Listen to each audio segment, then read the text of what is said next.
satin. One love will turn your skin.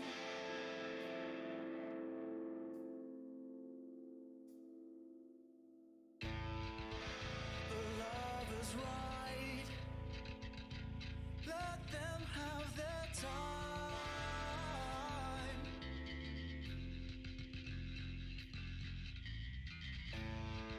And I have this notion, let's keep these wheels in motion. In motion.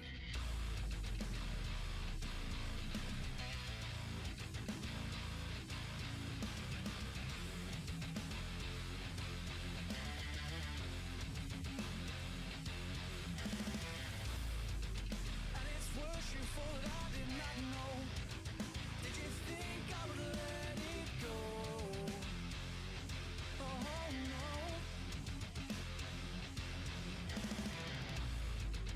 And in time, yes, I'll think it's absurd, but until then you'll leave your words. Play on, play on.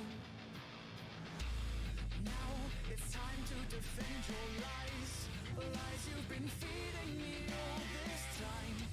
And will you reoffend? Oh, darling. You say that you are innocent, but your words, they seem irrelevant, but still play on. Now it's time to defend your lies, the lies you've been feeding me all this time. And will you reoffend? Oh, darling. Oh, you have reached your lover's end. No way will we make pretend like we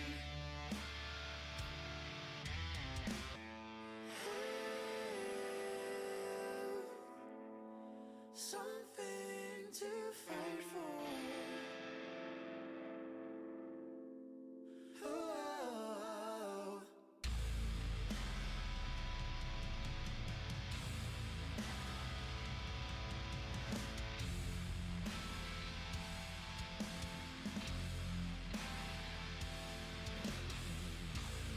We had nothing to fight for.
You were never the one to believe in hostilities,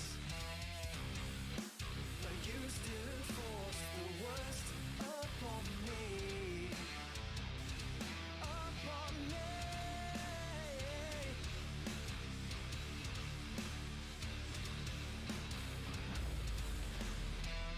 All you wanted was love, but that was never enough. No, never enough. 'Cause you were chasing your dreams, now you can't redeem yourself.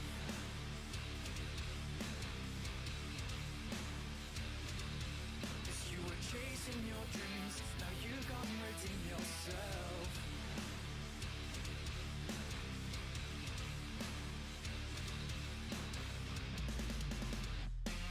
Disregarding your name, your smell is all that remains. They say you're an SLUT, but that doesn't sit well with me. It doesn't sit well with me.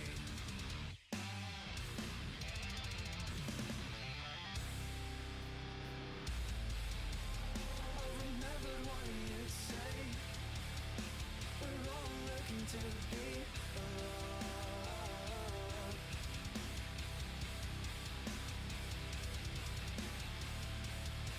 And somehow, someday, we'll find what we're looking for. Till then, you'll still be a boy.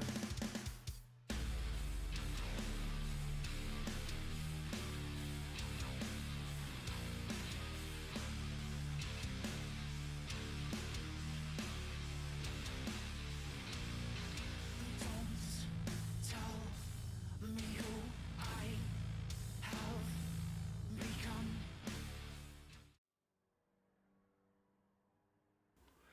Good evening, race fans. It's Pirate here from Black Flag Racing TV, and I bring you something very special here for Race Asylum this evening. It is Race Asylum versus Apex Hunter Racing. This is their TVT Take 2, and I tell you what, the settings tonight are brutal. It's going to be a very, very difficult challenge for both teams. We've got some great drivers out there this evening, and we will run you through exactly how it's going to work. So both teams have picked a track and a car and a combo and a settings and everything else, and we're going to do those races back to back. Essentially 45-minute races, 25 laps for the first race at Watkins Glen, and then with that's followed up with a 23 lapper at Spa. Shall we go through the full settings, shall we? I think we shall. We'll go through the lobby in a minute and see who's here and who are the movers and the shakers. So we start at Watkins Glen. This is the Apex choice. Any GR3 car, Apex have gone for the GTR Nismo GT3 2018, while Race Asylum have gone for that M6 GT3 Sprint BMW. Two good choice of cars actually for Watkins Glen. BMW is a pretty strong car around here, but don't count out that Nismo. It's very, very quick. There are two races. I said the first one is 25 laps. They picked the car and track combo. Now for this first race, the Apex Hunter Racing Choice, any GR3 car at Watkins Glen, it's the full Watkins Glen track. Awesome, awesome circuit. Unchanged pretty much since it was built. But very, very cool, just outside New York. It's BOP with brake balance allowed, and they've gone for the time will be evening. Now, time multiplier is ×3, so it's not going to get too dark too quickly. Tyre wear ×1, fuel depletion times 2. 6 litres per second refueling rate. Now, there are only racing soft and racing mediums available, but the racing mediums are mandatory and must be used for a minimum of 8 laps. So you do have to kind of think about your pit stop, whether you just run the bare minimum 8 laps on those mediums, or whether you run 2 complete stints. Entirely up to each driver how they do that, but that's how it's going to work. Qualifying will be 5 minutes, which should start in about 5 minutes time, and it will be 25 racing laps here at Watkins Glen. Both teams are starting with a rolling start. The grid order is straight from qualifying, none of this reverse grid palaver. Slipstream will be real, damage will be on, but only light mechanical damage. Initial fuel, starting with a fuel tank at 75% for AHR. So that means you are going to have to think about when you come in, whether you start on the softs, run your 75% fuel down, leaving yourself 8 laps on the mediums. Now, I haven't had a chance to run it under these settings, so I don't know how the tyres last. I don't know. If I did my research, I wouldn't be the lovable oaf that you have come to know and love. Brake balance is allowed, nothing else. We know about tyre wear and track settings, etc., etc. All of the penalty settings are pretty much off. Shortcut is weak. The only things that are on are flag rules and the pit line cutting. But the brutal pit line cutting penalty, which here is an absolute bloody nightmare, because the car wants to throw you over that line on the way out the pits if you're not keeping your eyes open. So there we have it. No limit, and AHR got for no limit on all the settings. We'll go through the settings for Spa in the interval in between the two. But shall we have a little look through the grid and see who we've got this evening? I think that sounds like a plan. Right, so running for the Race Asylum team, we've got Blue Racer Nick. Very, very quick is Nick. And you can catch him in action again tomorrow in the first IRO event, the Bolex 6 Hours of Daytona, where I'll be joining you for that final stint. Do come and check it out tomorrow. That's on the IRO, I was going to say Facebook page, but it's not. It's on the YouTube channel. Gecko Racer is there for RA today, as is Evo. Evo, very, very fast. Slugsy, Deering and Kaza. Running for Ray's there, of course, but Ray's there just holding up the lobby for us all. And running for AHR, we've got James, who I understand is incredibly good. Now, he's running in the M6 as well. So actually, it looks like... That's interesting, actually, because I was under the impression the two teams were running their own, all the same choice of car. But it looks like that a couple of the AHR drivers have chosen to go with that M6, whereas the rest of them have gone for GTR. It does say free choice on GR3, so you would expect that free choice means completely free choice. All of RA have gone for the M6. But James and Dan, who are both pretty quick, have gone for the M6 there. We've got Carl Howell. He's gone for the GTR. Bob's your uncle. He's not, but he is my kid's uncle, strangely. He's running in the GTR Nismo. We've got slide rules in that GTR as well. Another M6 for the guys at AHR. That's, I'm going to call him Orford. Sporford. I hate when people have weird names. They do just fuck with me, I think. Satnav AI, also in that M6. Just a couple actually running in the GTR. Interesting. It'd be good to see what sort of pace those guys can get out of the GTR. Now, I know the GTR can be quite abrasive on tyres on some racetracks, so maybe that could be a deciding factor. But we've got qualifying starting in a couple of minutes. So let's talk a little bit about this racetrack. We will get to actually. Shall we have a little look at who we've got on chat? Holy hell, it is busy. Zeus's beard, it is busy. How you going, everybody? Governor Ost, Nay brother, Lil Nicky, Ray, of course, Governor, Cars. Oh my God, there's so many of you. Jack Belfast, Bap. I believe you're racing IRA tomorrow, aren't you? Look forward to seeing you there. Fun Police. The Fun Police is always out when I'm around. Usually what happens. How How you doing, guys? Good. Hello. I will try and check in with the chat as often as I possibly can. I might not bother. Rockzilla, how you doing? I might not. Depends what mood I'm in. Whether I'm feeling like I'm being social or I want people to. Well, I just want to watch the world burn, basically. To be fair, talking of watching the world burn, I've had an allergy to some antibiotics I'm on right, and my entire body is covered in hives, and I'm itching like a mofo. So I do actually want to watch the world burn. Right, so qualifying is about to begin, and there's nothing better than watching it from the outset. So let's jump across now for a bit of quali, shall we? Who's going to blink first? That's the big question. Who wants to get out there from the outset? We want to get all that turned off.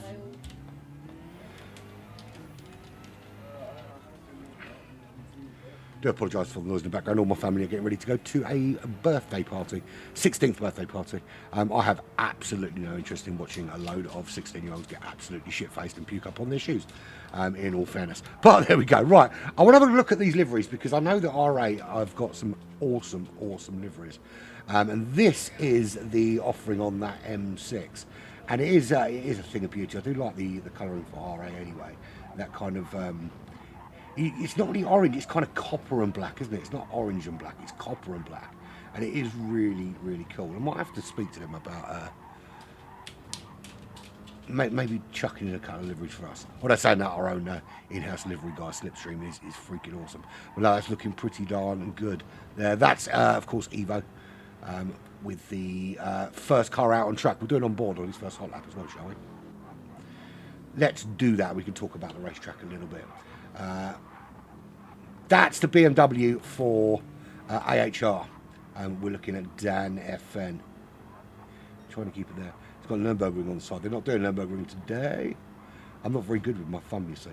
Right, shall we go on board with Evo for a hot lap? Because he's about to start it. So, Watkins Glen International in New York. What can I tell you about Watkins Glen? It's been around since the late 1950s, early 1960s. It did actually run the Formula One Grand Prix for a little while, although they stopped doing it because it's not that sort of racetrack, really. It's not really conducive to that kind of open-seater racing, I don't think. I think there are better options available, well, certainly with the Americas. It is 3.4 miles, 5.2 kilometres. And that includes this inner loop section we'll see soon. So basically, from the start, you've got your right hand, and then you're blasting up the hill at full pelt. There's a few kinks, a few turns here and there, but you're not slowing down for any of them. Then you get your first big braking zone, which is into this inner loop chicane. You take it in fourth gear, pretty much. It's a little drop and a lift. He does pick up a penalty there for track limits, but we'll continue on anyway. Then you swoop round. This is where the track will change. If you're doing the short course, it disappears off straight on there, and you don't do this section. This section is called the boot because you've got the heel and the toe and all of that kind of thing. And it was added quite late on to the race course to change it up a little bit. There's your dreaded penalty line. This is where you'll see the car slow down to serve that penalty. Will we see anyone rushing on through? No, he's got a nice big gap. That's good. Left himself a nice big gap. You've got this right-hand end. This is a tricky section of the racetrack as you come into Sector 3. You've got 3 big braking zones that really set you up for your following lap. Nice, tight, hugging the apex there. You can go nice and wide on the way out, but you want to make sure you don't clip that wall. It can really affect you here. Again, not too wide. You're going to find yourself drifting over onto that runoff area and picking up one of those dreaded penalties under the go bowling sign. And that is your first lap on the board. And the numbers on the board are, that's a 1:45.0. He did get a penalty though, so it's not really going to mean much. Slugsy with the first proper hot lap. Immediately beaten by Gecko Racer. So Gecko Racer on pole. And James, they told me he was quick. He is quick. That's a very, very good 1:43.5. 7/100th of a second quicker than Gecko Racer. So at the moment, James for AHR is on pole, joined on that front row by Gecko Racer. Just 7/100th of a second to separate those two. A tenth between Gecko Racer and Blue Racer.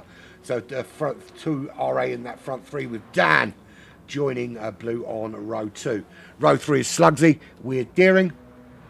Satnav and Evo are on row 4. Slide Rules and Car Hal on row 5. Orford and Nick row 6. Didn't like Nick's put in a solid time. It's a 2:18.0 thus far.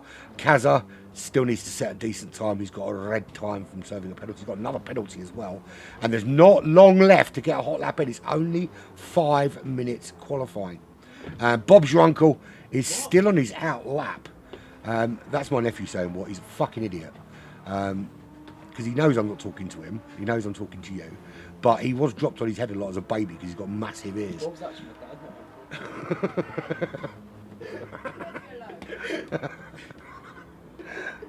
Oh, I hope he's not my uncle. Well, you never know. Apparently, Mum gets about a bit. So James is still on pole with a 1:43.5. Is he quicker this time out? I didn't see the sector time, but I can tell you now that he's not on pole anymore because Evo's just put in a 1:43.1. 3:33. 3.5 tenths of a second quicker. That's a solid lap for pole, knocking James down to second position. He couldn't improve on his time either. So he's on that front row, but couldn't improve and get pole. Dan and Gecko Racer are on row 2. It is Blue Racer and Slugsy on row 3. Deering and Satnav are on row 4. Slide Rules with Kaza on row 5. Orford with Nick. I say Nick was going to be on one of the final rows, but he puts himself on that front row in the last knockings of qualifying. What an absolute stonking lap from him. Absolutely stonking. Got to be happy with that, haven't you? I would be. There we go. Obviously, we can't see the thingies now. But, yeah, good start from Evo and Nick. That's a front row lockout for Race Asylum, which is a great start to this team versus team. James and Dan taking up row 2. Gecko Racer and Blue Racer on row 3. It's Slugsy and Deering on row 4. Satnav, Car Hal on row 5. Slide Rules and Kaza on row 6. And row 7 is Orford and Bob's your uncle. And there's not much separating them, to be fair. There's only a couple of seconds separating the entire field, which is pretty darn good. So we're just waiting for the race to begin. Remember, it is mandatory. So there's two required tyres, which are the mediums and the softs. The mediums must be used for 8 racing laps. It'll be interesting to see who decides to start on those medium tyres, or whether they all start on the softs and run that 75% of fuel down a little bit before they have to pit stop.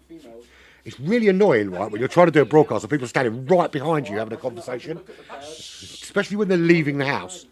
There we go. Yeah, so it is 8 laps minimum on those racing mediums. For me, I think I would start on the mediums and get them out of the way, and then you know you've only got the softs to run, and it gives you I suppose if you're on the front row, you want to kind of get yourself off up the road a little bit. But I think if you're midfield, starting on the mediums is an absolute nailed on good strategy and a good way to go. So it looks like everyone's ready to go, and we will be racing at 25 laps of the brilliant Watkins Glen in New York. Pretty much the M6 looking very, very strong. The highest running GTR was down in 10th with Car Hal, and Slide Rule just behind him in 11th. So the M6 very, very dominant here, and I did say at the beginning that the BMW is pretty strong here. So looking forward to a fantastic 25 laps of racing, and we will check out the chat very, very shortly.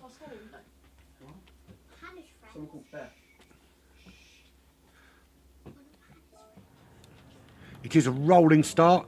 That will prevent any craziness into turn 1. We hate it when everyone piles on top of each other into turn 1. So we should see a pretty relatively easy start to the race. And by the end of lap 1, people will start to close up the gaps as necessary. So Evo will lead them out and across the line to start this race. 25 laps of Watkins Glen. RA leading the charge thus far, and we are away. Evo and Nick with a great start. Already Nick closing on the back of Evo before they even get to turn 1. James and Dan will want to try and stick with those front two, not let those two BMWs pull away from them. They want to stick with them and try and make an opportunity to pass early. There's not that many places to make really, really easy overtakes here at Watkins Glen. It's quite a tight circuit with pretty much one line all the way through. So you're going to have to rely on either a mistake or a little bit of guile in one of the corners, particularly in the first sector. Do you know what? This lot have been fucking leaving the house for about 10 minutes, right? They're just standing at the door making wanker sound at me and staring at the back of my head. My family are basically a big bunch of cunts, and I wish they'd fuck off. No worries. Right, so Evo still does lead the way. Nick in second with James running in third. This is pretty much how we qualified. No changes, I don't think, at the back there either. Although it looks like Orford's dropped back behind Bob's Your Uncle, starting on those medium tyres. We'll have a look actually and see who started on what tyre compounds. So it is Evo on those mediums, Nick as well, James, Dan, Gecko, Blue. It looks to me that all of them, yeah, everybody, look at that.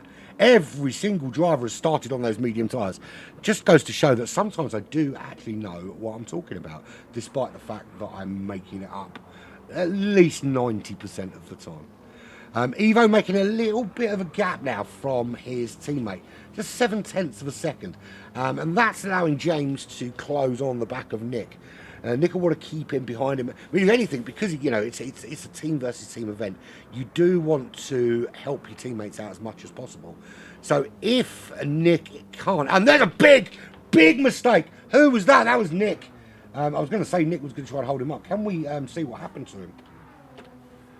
Something went horribly wrong there, and we can see that he's holding off very well, holding James off, and he just gets the back end of that BMW, just steps out on him when he gets onto that rumble strip, and that is the one downside to this BMW, is that if you get it slightly wrong, you are absolutely punished, and the pace of this lobby means that Nick is already 5.6 seconds back at the back of the pack. So first big change.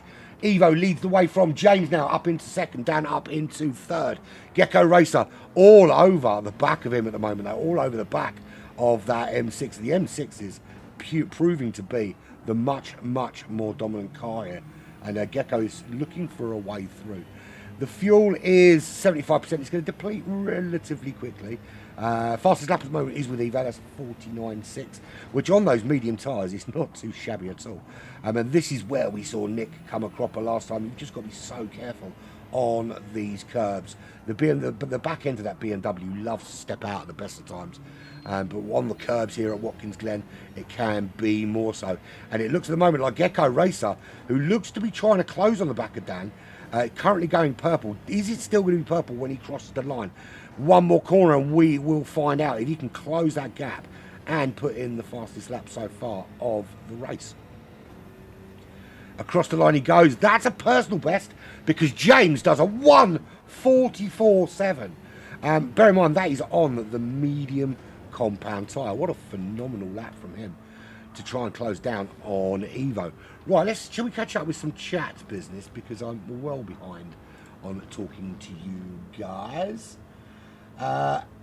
He's not slow at all, little Nicky. You can see he's putting in some significant pace at the moment, and but the M6 is absolutely dominating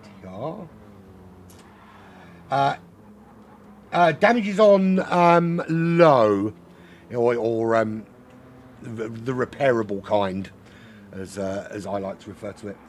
One thing I didn't know, I will say with the BMW, we did an endurance event around here a few months ago now. I can't remember what it was. It was a few months ago. And we were toying with the idea of using the M6, but it was that propensity for the M6 to go incredibly quick or try and kill you that got us to change our mind on it. Because it is a great car around Watkins Glen, but there are the occasional corner when it just decides it no longer wants you to live.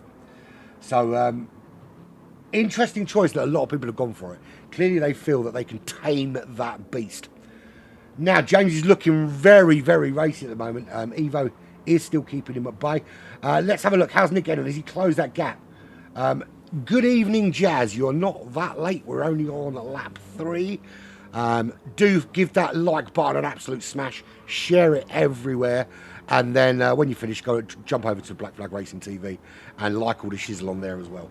And go. And if your neighbours and your friends are not on social media, go to their house, knock on their door, and take their phone out of their hand, and then and subscribe them to the channel and make them watch. Like in the old days. So Nick has closed the gap, 2.5 seconds to Orford. He's got a lot of work to do if he wants to move back up through the field. The pace is very, very hot. Separated at the moment, the entire field separated by just 14.5 seconds. And Nick does just put in the fastest lap of the race. Yeah, it's going to be... I think you're right, Baz. I think the biggest issue is going to be getting past Satnav, Slide Rules, Bob, Orford, those guys, Carhal. They're not going to make it easy for him. I think once he gets to the back of Kazza, Blue Racer, Deering, they're going to be a little bit more forgiving and potentially, not necessarily move over, but give him that opportunity to move through. The problem is it's such a difficult racetrack to overtake. There's very few parts of this track where you can just make that little dive. You get some good slipstream after turn 1 as you head up towards the inner loop before you get into the boot, but because it's not straight, you don't really get that wonderful run out where you can kind of slip up alongside and chuck a little sneaky. James is still sticking with Evo. They are starting just to edge away now. Dan FN, I wonder what the FN stands for. No, he's still looking really, really good for Race Asylum. I'm supposed to be impartial, but I'm not. I'm doing this on Race Asylum's channel for my friends at Race Asylum. So I'm going to be about as impartial as a not impartial thing. James picking up that half-second penalty. That's good news for his teammate Dan. That's great news for Evo, but it's not very good news for the Apex Hunter Racing team, because it does mean that Evo's going to be able to just edge out of that slipstream range and give himself a little bit of breathing room when this penalty gets served. Looking down the field, any other battles going on? Well, Gecko Racer is starting to close on the back of Dan. It's still closing on the back of Dan, but not quite close enough to make a move just yet. You're kind of relying at Watkins Glen on the car in front getting under pressure and making a mistake. You're right, no, absolutely that will hurt James. We're going to see how he'll be serving that soon, won't he? Yeah, it's just round here, so we'll see just how much time it costs him. So, what the gap is there, 0.6 of a second, 8, 9, 1.2, 1.3. It's brutal. That's cost him a second. That's cost him a second, that half-second penalty. Absolutely brutal.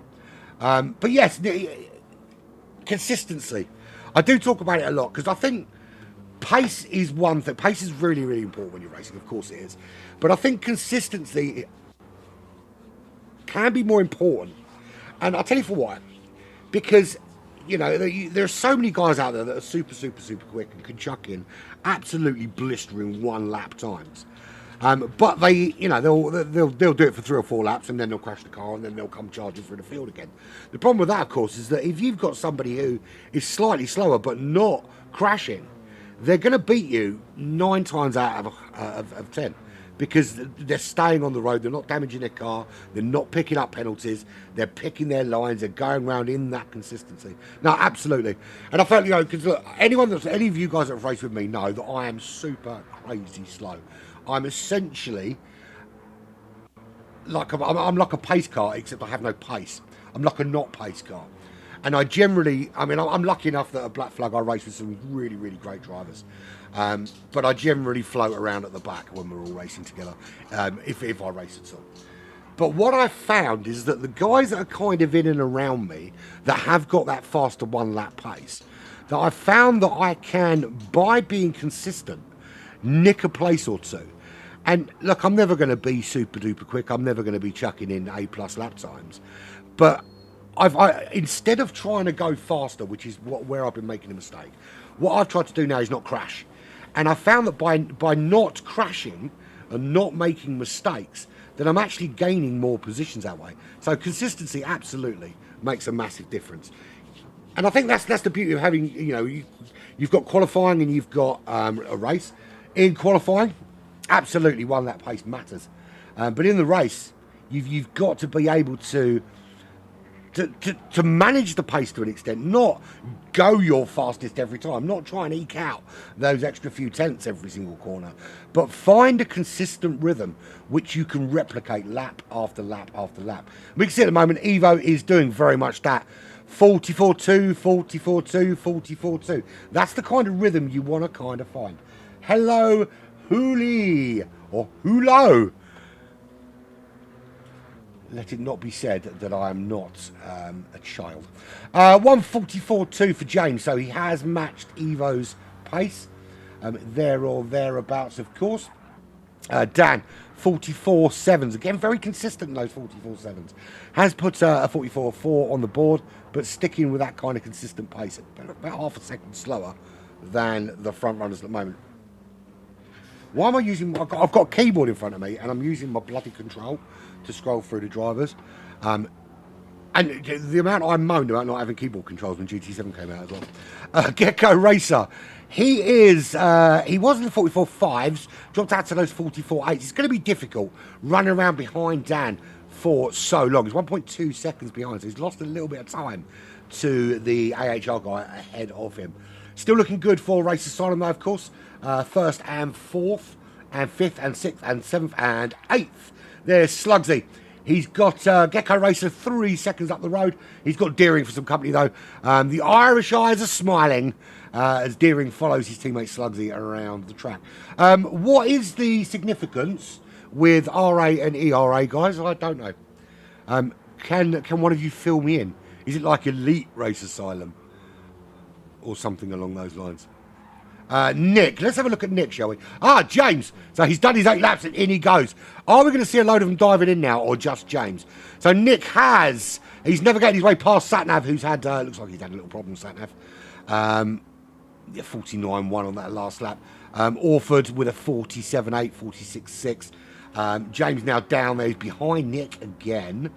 So where's Nick gone? There he is, he's in 10th. He's up to 10th. He's made his way past slide rules. So he's into the top 10. Of course, there are some pit stops to be done. Esport. Thank you very much. So 8 laps was what was needed on those tyres. Now, wasn't that the end of lap 7, and not the beginning of lap 8?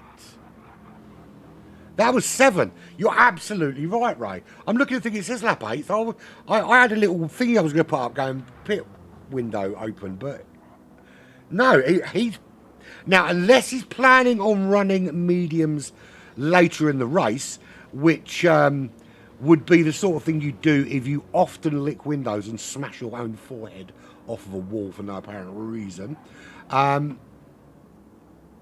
He's cocked up there, I think. So Evo does lead the way, 3.9 seconds clear as it stands. Now James has been into the pits. And that's a little bit of a worry for AHR. And I'm sure that somebody somewhere in AHR Towers is screaming in James's ear, "It was 7, you fool! You have to go and do another lap on the medium tyres." In comes Evo at the end of lap 8. That's your 8 laps done. Dan is in. Gecko is in. Slugsy, he is in. And Deering, and Blue, and Kaza, maybe? Kaza is in. Carhal, Bob's your uncle. Nick, is he coming in? Abso-freaking-lutely. Slide rules. He is in. He slides into his pit box. Orford stays out. As does Sat Nav AI. And they've got a little battle going on between them, those two. Where is James? He's there. He's coming in again. So is he coming in again to change back onto the media ears? So James, big trouble. He's had to put on the medium tyres again. He's going to go and run those now for... Well, this is the question. He's lost a lot of time already, and now he's put those tyres back on. Now, do you run just one lap, and then come back in again and put the softs on? Or do you cut your losses? I mean, for me, I think if I make that mistake, I stay out on the softs for a bit, find myself a little bit of rhythm, find myself a little track position, and maybe dive into pits later on and run a couple of laps towards the end on the mediums. The question is, now he might go all the way round and straight back into the pits, and I think that is going to cost him an absolute nightmare amount of time. He's already 45 seconds off the lead. Bear in mind, when he went into the pits, he was only 1.2 seconds behind the leader. 20 seconds behind slide rules. Right, but where's everyone else? Penalty, 3-second penalty for Kaza. Someone went across the white line when they came at the pits. And that'll be Kaza. That is going to cost him an absolute age. You could literally boil an egg with the amount of time that he's lost doing that. Satnav Ali still yet to pit, as is Orford. There is Satnav Ali. He's into the pits. I don't know what I say. Satnav Ali. It's Satnav AI. Satnav Ali. It's like when you get, like if you want to go and buy a TomTom, like on the sly, like a stolen TomTom, you just nip down Satnav Ali. Right, so Evo does regain the lead of this race. He's got Orford 5/10 behind him. But let's face it, Orford's going to go into the pits and disappear off further down the order. So we're looking at Dan. Dan now is the last great white hope for AHR. He is 4.3 seconds off that lead as it starts. Entering the pits is a bit of a nightmare at Watkins Glen, but I actually find it's leaving the pits. I don't know about you guys, but I find when I leave the pits, the car wants to go left before it's allowed to. And you kind of have to keep your wits about you. But, you know, it is a nightmare entry as well. If you come in too hot, you are going to make a mistake. So, Dan's got some work to do. 4.4 seconds is the gap to Evo. And he's got Gecko Racer right there. We know that Gecko Racer has been absolutely all over the back of Dan. Now, the problem, of course, now for Dan is that he hasn't got his teammate just ahead of him. And he's and the target now is a speck in the distant future. Right, Nick. Where is Nick? Where's he gone? There he is. He's inside the top 10 again. He's made it back into the top 10. His fastest lap thus far is a 44.3. He's now on the soft compound tyre, so expect to see him putting in some blistery times. Evo with a 43.7. There, finally, that's the final pit stop of the race. And that was, there he is, Orford into the pits. He quite often goes in there. Boom, boom. Right, so Evo from Dan from Gecko Racer. Dan just started to edge away from Gecko Racer. He won't want to see that. He'll want to stick with him. Slugsy 4.9 back. With Deering. Oh, Danny boy. It's not racial stereotyping, is it? I mean, technically, like I'm kind of quarter Irish. To be sure. And I like Guinness. So awful justification. Right, so Deering is steering his car behind a Slugsy. Quite a good battle going on here, actually. This is the battle currently for fourth, essentially. Fourth, fifth. Yes, fourth, fifth, sixth, and seventh here. You've got Slugsy at the head of that pile there, and looking back, that's a nice little train. Almost, it's one more than the human centipede of cars, all vying for fourth place. One mistake in there, and it could be, a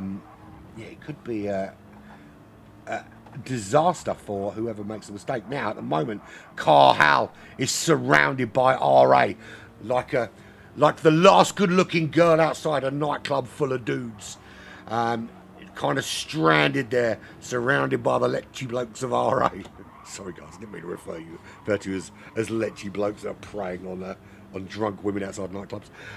But Carl Howe is certainly in there alone at the moment as Blue Racer edging ever closer to the back of that AHR motor car. Down in 8th, Bob's Your Uncle in the GTR.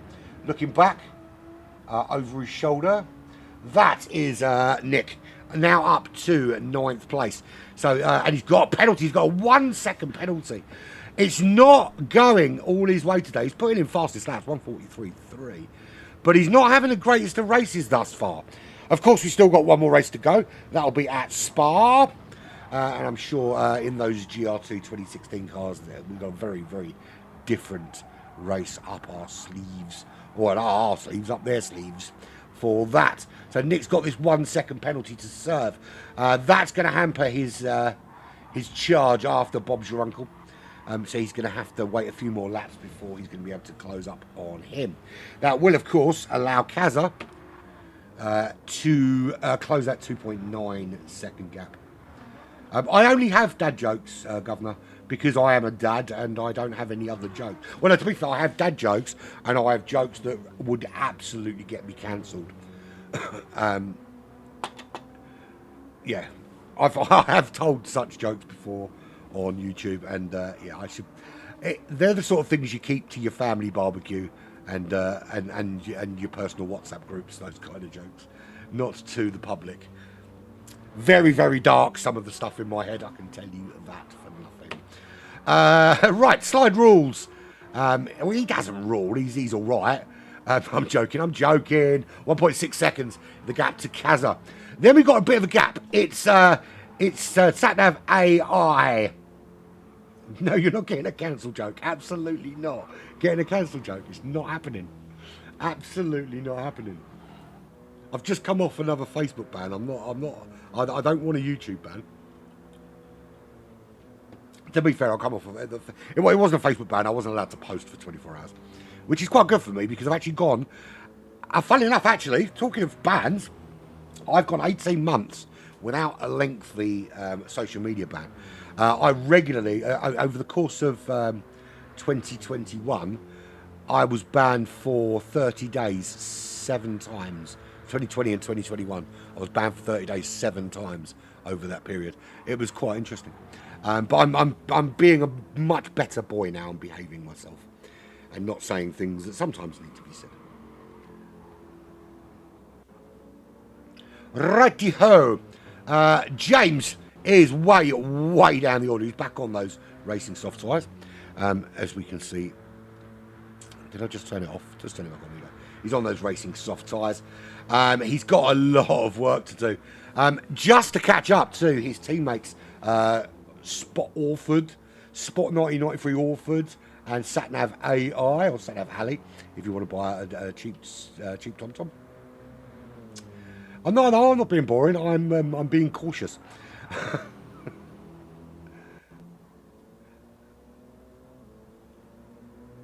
Yeah. No, I'm quite happy to share them now and again, but not today. Right. Anyway, James, he's got a lot of work to do. He's got three teammates ahead of him, but they are some way up the road. He's a minute now behind the leaders. Naturally, if he doesn't pick his socks up and start chucking in some quick laps, although he has been doing that, he might find that he will be seeing Evo again. But it might be for the wrong reasons, with Evo coming up behind him, and not in a happy finishing way, but in a coming round behind him. Fanar Ost, Fanar, you've never seen James at the back. Maybe if you ask him really nicely and buy him some dinner. Evo is still leading the way and now starting to assert a little bit of dominance. 5.5 Great British seconds is the lead, and Evo is now the fastest man on the racetrack with 1:43.1. Are we going to see a sub 1:43 lap? Is there a 1:42.8 or 9 in these cars with low fuel? I think it's certainly possible. Certainly the way that Evo's driving. I think at this stage you just got to keep it nice and settled and don't over push the car, don't overdrive. You don't want to go the way of Nick and spin out your BMW and find yourself have to fight your way through the field. Dan is the top AHR driver at the moment. He has started now to just get a bit of a gap on Gecko Racer, just to take that pressure off. And my God, you can abuse the track limits on that corner. All of the car over the track limits and no penalties. So awesome there. But it is weak thingy bob penalties. So Dan at the moment is flying the flag for AHR and keeping Gecko Racer at bay. Going to be a bit of a lonely race for Gecko if he can't stick on the back of Dan. At the moment, the view on board for him looks a little bit like that's what I wanted. I wanted that over the bonnet view because it's really cool. Excuse me, I didn't mean to burp down the microphone at you. Big mouthful of Pepsi. Although I nearly picked up my calamine lotion. I've been putting all over the hives and drunk that instead. So I'm going to put the lid on that so I don't accidentally drink a bottle of calamine lotion. Chamomile? Calamine. I always call it chamomile lotion, but it's not, it's calamine. I bought a cheap one from Sainsbury's because I'm poor. Right, so Gecko Racer, that's the view he's got. That's his target. He has been closer. He is lapping quite well in those mid-43s. But it just seems that Dan has got the slight edge in consistency, keeping it below those mid-43s. And going faster still as the fuel starts to drop off in the BM. We've got quite a long train here. This is the train from Slugsy. There's Deering. There's Cal Hal, who's really close to the back of Deering. Is he going to try and make a little move on the Race Asylum driver when the opportunity presents? I mean, you can see here, he got a much better run out of the final corner, and he is closing fast into turn one, into the braking zone. He has to brake obviously that little bit earlier to not go ploughing into the back of that copper and black Mercedes-Benz ahead. But the GTR now, really, really good run. As I said here, you get a great slipstream here, but there's only one line, so very difficult to pull out and make the move, particularly because you can see here, he's ready to make the move, but into this chicane they go. Very different lines through there, but he's looking, I think, to try and get a sort of slingshot exit, which didn't really work. So yeah, big D defence, which is something that James will need if Ost is really serious about seeing him at the back. Oh yeah, he went there. It's not orange, man, it's copper. It's copper. Oh, look at this. This could be... Calhal, you bore me, man. Make the move. Make the move. Blue Racer's out of this little battle. Now he's back in 7th. But while these guys are fighting, does this give Blue Racer that little bit of a chance to close? At the moment, you're doing a brilliant job holding Carhal off. He is getting a little bit of help, of course, on that run down towards the chicane from his teammate, although not so much anymore. Both very wide on that final or penultimate corner. But seemingly got away with it. Now, the problem, of course, Deering's going to have here is Slugsy does open up a gap, and he has seemed to have opened it out 1.3 seconds. He's not going to get that little bit of a tug after this section here up the hill. And everyone loves a little tug up the hill. Ginger and black. Yeah, Duracell Barry. Yeah, I can see it now. Race Asylum sponsored by Duracell. They just keep going and going and going. Right, so Carl didn't get such a great run that time to make that move on Deering. So Deering, although he's and you can see he's revving the absolute nuts out of that GTR. Lucky he's not paying for the engine, isn't it? Because that's some massive bouncing off the top of the rev limiter. So it is a fuel stop coming for Carl. What are we, lap 17 of 25? Shall we have a good looky see at everyone's fuel situation? I think we shall. Let's do that, shall we? Right, so we're 29 minutes into the race, lap 17 thus far. So there is Evo. Now 5-6 seconds clear. He's managing that pace quite well. He's gone 43.0. Come on, Evo. Give us a 42.9. We know you can do it. You can do it. Or can he? We'll find out. Dan FN, he'll go to the end. Strange then that, did he forget to put fuel in? Or is it just that GTR absolutely drinks the hell out of it? So Car Hal either uses fuel like he's not paying for it, which is of course he's not, or he just forgot to fuel in the pit stop. So he's going to have to come in, and that is going to give Deering and Blue and Bob's your uncle and Nick a little boost, because they should breeze on through. Kazza as well probably will get through. Maybe even his teammate Slide Rules. Race leader, of course, is Evo. There's Dan still trying to do something. Kind of fly the flag for AHR in second. Gecko not able to close on Dan, but he has got a 9.2 second lead over Slugsy. 4 Brits in the top 4, because Brits are the best. Car Hal, we know he's going to pit, and it's going to be devastating for AHR, because that's going to leave Dan as the only AHR driver in the top 7.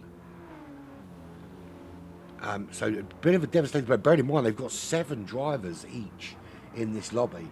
That's a little bit devastating. Of course, James was off like a whippet early doors, but then made the mistake, came in a lap too early, put on the soft compound tyres, went all the way around again, and I think this is where the mistake was made when he came in a lap early. But I think in repairing that mistake, he's kind of exacerbated it and made it a lot worse. Because he's still down in 14th. Because he came straight in again, changed the tyres back onto mediums, then came in again and changed it back onto softs. When I think he would have been better served just staying out for a bit on those softs and knowing that he's got to do another lap on medium tyres later on. And he could have at any stage come in. And I think that extra pit stop straight afterwards, the extra 2 pit stops essentially, because he's cost himself so much more time. I think he would have been better off staying out on those softs for a bit and then just coming in and changing out the mediums. One less extra stop for him. And at the moment he wouldn't be last, he would be much further up the field. So Car Hal into the pits. That is everyone through. Slide Rules through. Sat Nav is through. Orford with his penalty. Looks like he's going to come through as well. So Car Hal dropping down to 13th position maybe. He's coming out now. Where's Orford? I think he's ahead. He is ahead of his teammate Orford. But he's got that 3-second penalty. Now, we know half a second costs you a second. I don't think 3 seconds is going to cost you 6, but it's certainly going to cost him 4 or 5. And that's the gap to Orford. So he may be losing that position. James, unfortunately, just too far back to make any capitalisation. Capitalisation, look at me. Big word for a Friday night. I love it. He's not going to be able to capitalise on that in any way at the moment. Right, what's going on in the chat? I missed the password. Deering is going backwards. I probably did, actually. I was looking at some other things. Right. He's actually, you're right, he is going backwards. We'll have a look on this lap where that mistake was. He's back in 6th. He's behind Blue Racer. Blue Racer pretty quick that last lap, 43.6. That's front runner pace these guys chucking in. So the top 6 really all chucking in that kind of super duper pace. During that last lap, it did a 44.8. I think Blue just a bit of significant more pace. It's just allowed him to get ahead. Can he close the Slugsy? 1.6 seconds to his teammate Slugsy as the light starts to fade here in New York. Hey, I'm walking here. New York. I do love the adaptive weather. Anyone that's also got Forza, there are a couple of things I really like about Forza. The adaptive weather isn't one of them. It's fucking dog shit. The weather just doesn't work as well on Forza as it does on GT7. The graphics aren't as good either. But there are a few things I do really like. I'm not going to talk about it here. There'll be a video on Black Flag Racing TV at some point next week once I finish editing it, of my comparisons between the two games and why I like some parts of Forza and what I think GT should adopt from the Forza model. Of course, there is going to be a big update coming in lieu of Forza's release. It didn't surprise me to hear that there was a big update coming now. Forza's been released. Hopefully it's stuff that we actually want though, and not a load of shitty old cars and some useless tracks. Anyway, so Evo, he's maintained that gap at 6 seconds. Really, really good at race pace management from him. He hasn't gone off like a whippet. He's already got the fastest lap. He hasn't gone off like a whippet trying to beat it. Although at some stage I do want a 42.9 out of him. And he's only got a few more laps to do it. And if he doesn't do it, I'm going to tell. I don't know who I'm going to tell, but I'm going to tell. And he's not going to like it. But no, he's great race pace management to keep it 6 seconds between him and Dan. Dan, I think, has resigned himself to the fact he's going to be second. He has kept Gecko Racer at bay for this entire race and been very, very solid. Both Evo and Dan have seen their teammates disappear. Their teammates who were in and among them, Nick in second and James in third, fall by the wayside, and they've allowed their consistency to keep them in the running. Slugsy, he got past, he's ahead of Blue Racer. He's got just under a second. How many races are there in this? There are 2 races, Philip. This is race number 1, 25 laps here. Then everyone's going to go for a little wee-wee or poo-poo and a smoky and a drinky and all that. Then they're going to come back and they're going to do 23 laps at Spa, 24-hour. A Circuit de Spa-Francorchamps. And it's nice to see that I have managed to balls up 2 languages today. Right, Evo still leads. It's still 6 seconds. Dan is still second. Let's go and have a look at James at the back. Now, James has got essentially 4 laps to rescue something. His teammate Spoorford is 8.5 seconds up the road. He has been closing on him significantly, but he's had an awful lot of work to do after that huge mistake at the end of lap 7, and then the mind melt to come in lap after lap after lap and keep changing tyres, when actually the best bet would have been to have stayed out on the softs and come in later for the mediums. Even though I suggested that you'd have to be a window licker to do that. But I suppose if you've made that mistake, then that's what you've got to do. Carhal was running really well until he realised he had no fuel left. He's got 5.7 seconds to make up on his teammate Satnav. He's 4.7 ahead of his other teammates. Satnav is in what I like to call that kind of perfect no man's land. The gap in front and behind is almost identical. You're not catching the guy in front, you're not losing out to the guy behind, you kind of settle into your rhythm. Can get a little bit lonely, especially as the light fades and your breaking points might change. I hope you haven't got shadows for breaking points, because if you have, they're all going to change and go somewhere else. So you think by now muscle memory would be the order of the day. Slide rules is 6 seconds up the road. Nice big gap to Kaza, who has a 1 second penalty. That'll mean that slide rules is maybe only 11 seconds behind, although slide rules seems to have lost some time there on Kaza. Nick up to 8th. It just goes to show the quality of the pace here, is that he made his mistake way back on lap 2, I think it was, and he's only managed to fight his way up to 8th. Now he's got 2.5 seconds to Bob's Your Uncle. He has been closing. Now his last lap, we'll find out what his last lap was, because he's just finishing one. There we go. That last lap for him, that was a 43.8. Bob's Your Uncle did a 43.6. So actually, Bob's Your Uncle a little bit quicker at the moment. So if Nick wants to move up another position, he's got some work to do. He's going to have to find some tenths, man. Some tenths. Deering lost out to Blue. Just done, actually. He's forced his lap of the He's forced his lap of the race. Making up words as they go along with a 43.8. Just second behind Blue. And these three running quite well together, actually. Deering, Blue and Slugsy. All separated by less than a couple of seconds. Big gap to the top 3. The top 3 are, I think, barring an absolute massive cock up or disconnection or anything along those lines. The top three are as they are. That's Gecko Racer running in third, sandwiching the AHR flag bearer for this race, Dan FN, who's still 6 seconds behind Evo, 4.2 ahead of Gecko. As we come towards the end of lap 23 of 25 here at the Glen, the Watkins Glen. Boom, there we go. A couple of laps remaining. There is your race leader. If we go into the car with him, we need that button. We go into the car and we look through the back there. You can't see a thing. There is no cars. I'm trying to see if by the time we get to the bus stop, they're just there in the distance. That is Dan just coming up the hill now as Evo dives into that chicane.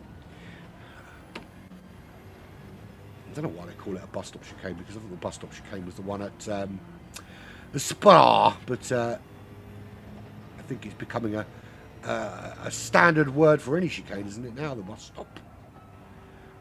Have you ever tried to stop a bus in a chicane? You normally tips over if you're too late. Yeah, I think you're right there, Rock. I think it's one of those kind of it's like a self-perpetuating thing, isn't it? Is that you make a mistake early on, and then to rectify that mistake, you kind of over-push the car, and then actually you end up making more mistakes in that kind of extra push. And I think, and it's easy enough to do, especially if you know that it's a mistake you didn't really need to make. You know, it was driver error. It wasn't, someone smacked you up the arse and ploughed you into a wall. You just got too brave with the loud pedal at slightly the wrong time.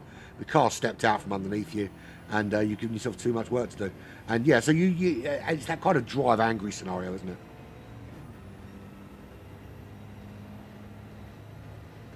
Inner Loop, yeah, that's it. It's called the Inner Loop. I think I was mistaking it for the one at Daytona. Yeah. The funny thing is I was reading up some facts about Watkins Glen here for no other reason than I am a really, really boring man with literally nothing better to do. That actually they added that because so many people died around what was just previously called the Loop. So they put that in to slow the cars down because people kept dying. Sometimes that's the way for it. We were talking about that earlier, is that, if you've got that one lap pace and you are amazingly quick, sometimes that can be a hindrance if you can't find consistency and not get penalties. But we are on the final lap of the race, and this is Evo from Race Asylum, who has absolutely dominated. He took pole, literally. Not been in the lead of this race at any stage other than through the pit cycle, but absolutely dominated from start to finish, and it shows a great presence of mind to be able to maintain that, and and make sure that you keep hitting those same markers all the way around. And consistency has been very, very good for Evo. Absolutely great consistency. As he rounds the last bend here to complete lap 25. And here he goes.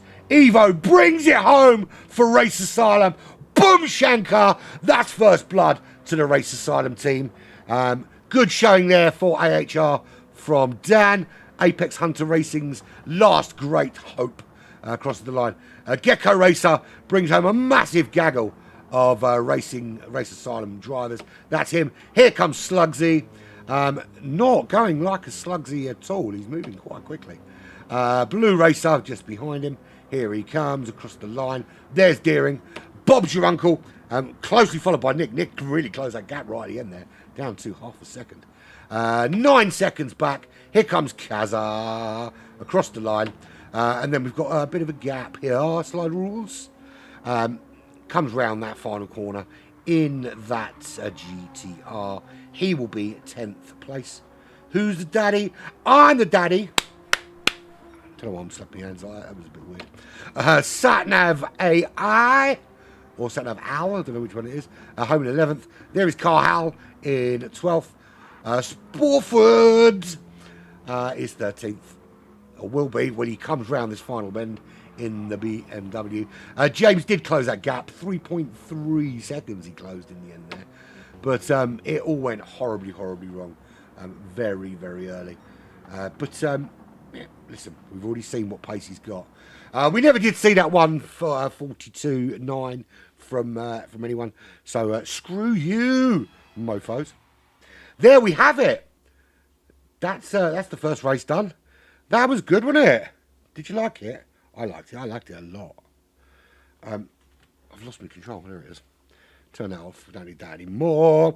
We do want to have a quick little look at the proper classified index. There you have it. There is the official results.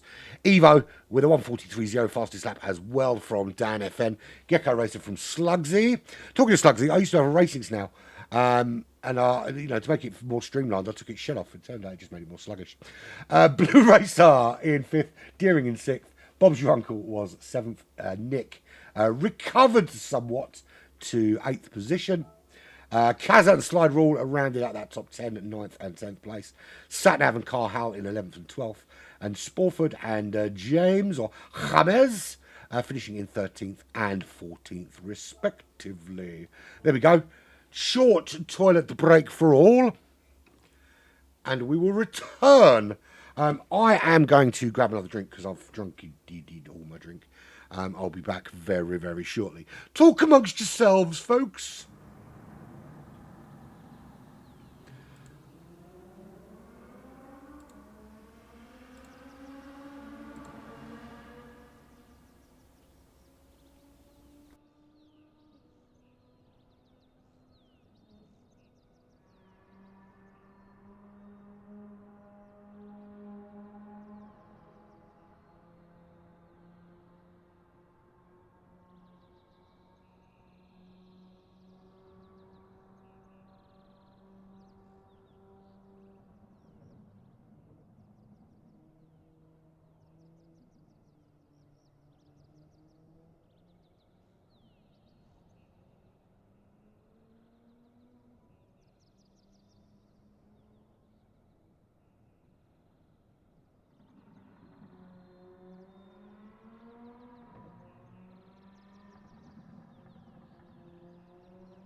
I have returned. Also, if I put my mic near my mouth, I have returned. What a race that was. That was pretty darn masterclass from Evo. And if you didn't watch it, where the bloody hell were you? And why are you not watching it immediately? Right, listen, a little bit of housekeeping. Just below this video is a little button that says like. Bloody click it, then click the share button. And while we're having a little break, because they're qualifying in about 8 minutes for this race here at Spa, then go quickly jump over to the Black Flag Racing TV YouTube channel, click subscribe and click like on everything there, and tell the world you think we are brilliant, even if you think, what the hell is this fool waffling bollocks for? He hasn't got a clue what he's doing, which is actually the truth. I do not have a clue. So this is the opportunity. This is where James and Nick have to prove themselves. After Nick made that mistake really early on, and had to fight his way back to 8th, and James couldn't count to 8, and then I had a bit of a brain fart. Don't know what he was thinking, so I just found a bit of bacon. Didn't randomly find it on the floor. My plate is still on my desk, and there was a bit of random bacon on it. I thought I'm going to eat that because I had bacon for dinner. Yeah, there we go. Something you didn't really need to know. So open another Pepsi, I think I will. I'm not drinking at the moment. I'm on antibiotics. It's boring. Very, very boring. Which is another reason why I wasn't going to that 16-year-old's birthday party. One, because it's 16-year-olds, and you can easily outdrink them. And two, because it's boring enough without a drink, let alone being surrounded by pissed up 16-year-olds and not being able to get pissed and off at. Right, Spa, 102 years old, Spa. One of the most recognisable, iconic racing circuits in the whole goddamn world. You'd be very hard pressed to find anybody that hasn't heard of Spa. The cars they're using for these, let's go through the settings actually for this is the Race Asylum choice for this two-way little race series thingy. We're using the Spa 24-hour layout. What is the difference between the Spa 24-hour layout and the normal layout, Urban Pirate? I hear you cry. Well, I'll tell you, it's the pit exit. That is it. The pit exit, instead of being just after La Source, which it is in the normal GP circuit, it is just up past Eau Rouge and Radion in the Kemmel Straight. Which makes sense for safety reasons.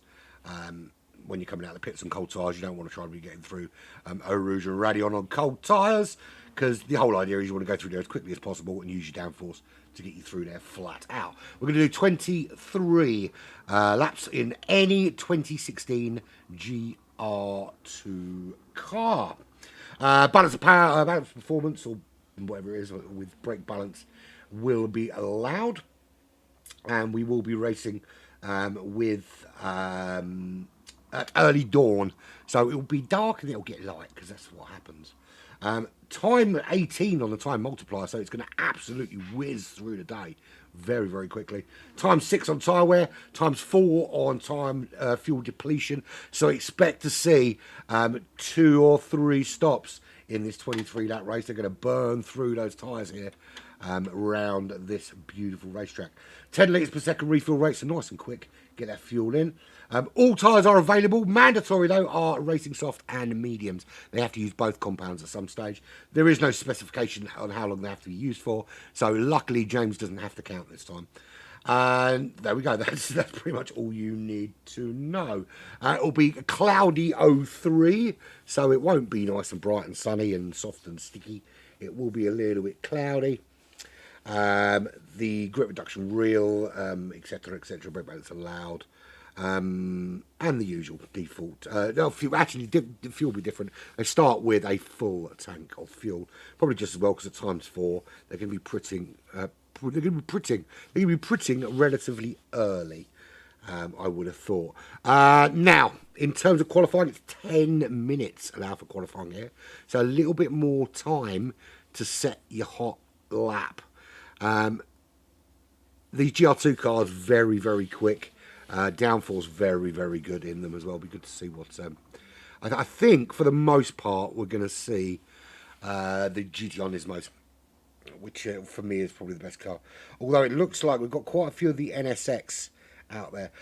One that I can't drive. Well, some would say I can't drive at all, but I can't drive that Honda NSX. And what a lot of people say to me about the NSX is one of those sort of cars where it's really difficult to feather the throttle in it. It's either fully on or fully off for the most part. But if you can tame the beast, it's a wonderful car. But you really have to be able to tame it. And that's just not a car I've ever been able to drive. To be fair, I don't drive that much anyway. But yeah, so I think the majority of people are going to be driving the Nismo by the looks of it. With who we got in that NSX, it looks like we've got Blue Racer, Bob's Your Uncle's in it, Slugsy, Deering, Kazza, Slide Rules is in that Nismo. And a couple in the RCF. That's interesting. Sporford and Satnav. Now, those two, remember rightly, they were in the GTR, were they not? So they've gone for the RCF GT500. Again, that's another car that I genuinely, I don't think I've driven it at all. That's one thing actually that stands out for me for GT7.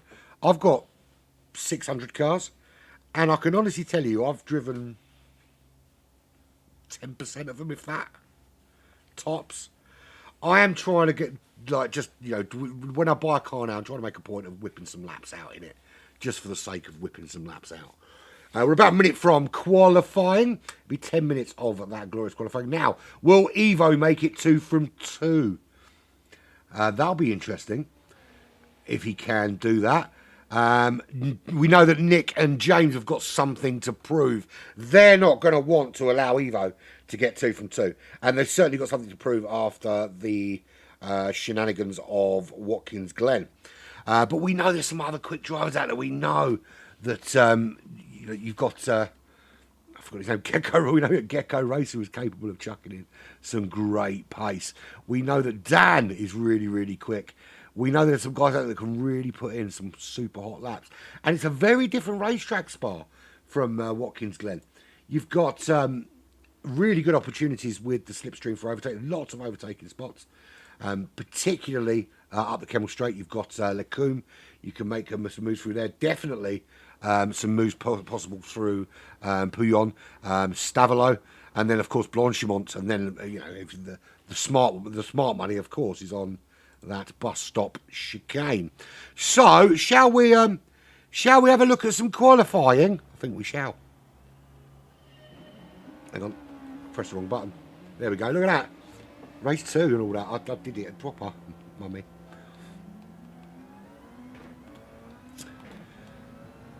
Alright, while we're waiting for the out laps, should we ever talk about what's going on this weekend? Because it's a bloody busy weekend, it is. For sure. Right, so, we are starting in darkness, of course, because it's dawn, but the time will move on very, very quickly. Right, so tomorrow, from lunchtime, essentially, it is the inaugural IRO, that's the International Racing Organisation race, which will be the Bollocks 6 hours at Daytona. 14 teams made it in, and there was a lot of teams. I think 8 teams. I think in total there was 22 teams entered. 14 teams made it through. They will be racing out over 6 hours tomorrow around Daytona. You can catch all the action on the IRO YouTube channel. DJ Brohawk will be on stint 1. Jager, the dulcet tones of Jager for stint 2, and then I'm going to talk absolute rubbish for the last 2 hours there. Following that, it's the fourth round from GT Alphas, which you'll find on Black Flag Racing TV.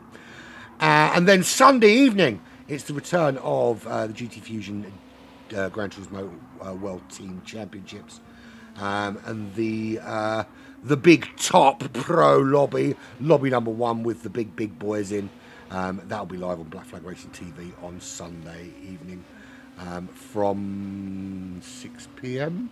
I always get confused because everything they do is in European time, and I don't operate in European time because I'm British and I don't give a toss. Right, so out laps done. Slugsy is going to be the lucky on board lappy guy. So here we go. On to the power you go. You head down.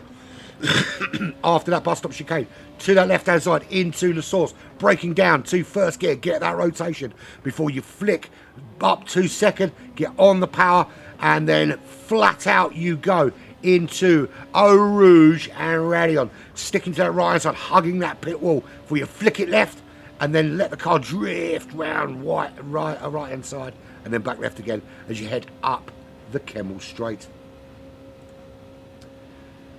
Full power here, lots of slipstream. This is where you can really benefit from getting tucked under the rear wing of the car behind.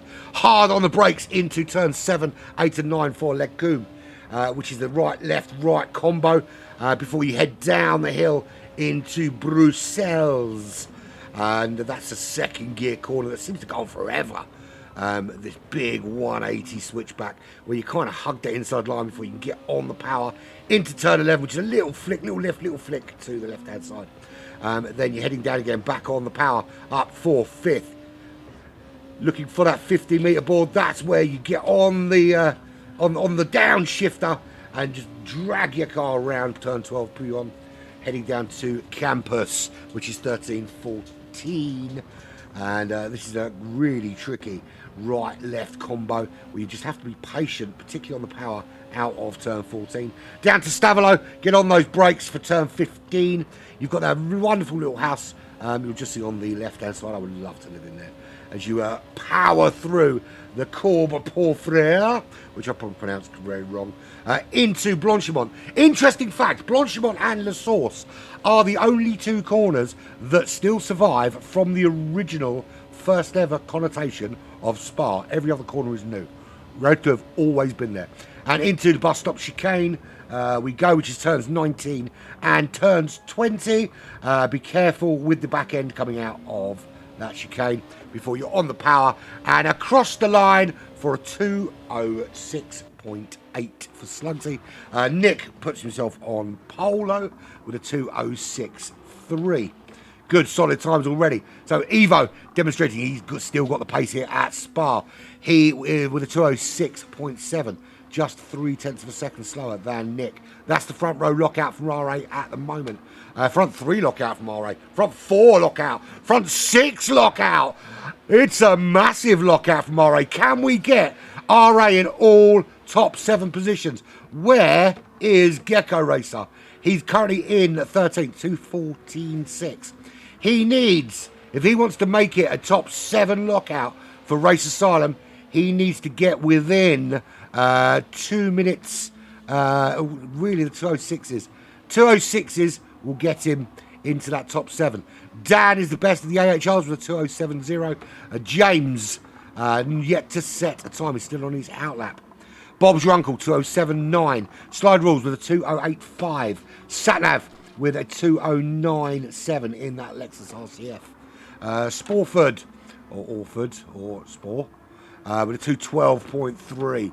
Gecko Racer, we know, 214. Carl Howe with a 216.0.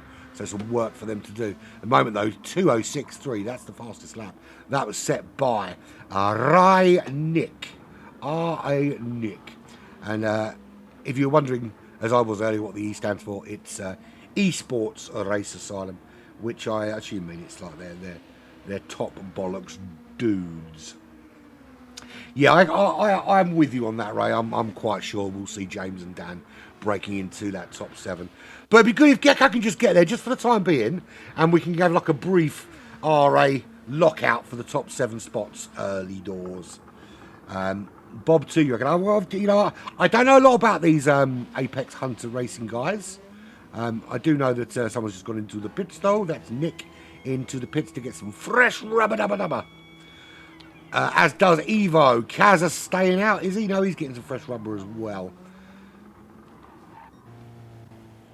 No fuel, I assume. I think they're going to keep the car light. They just want to get some fresh rubber on and see if they can shave off some seconds there. And as if by magic, Bob proves he does have the pace and puts in a 207.5. Found 4/10 on that last lap. That's a significant improvement. 0.4 of a second. Indeed. significant improvement.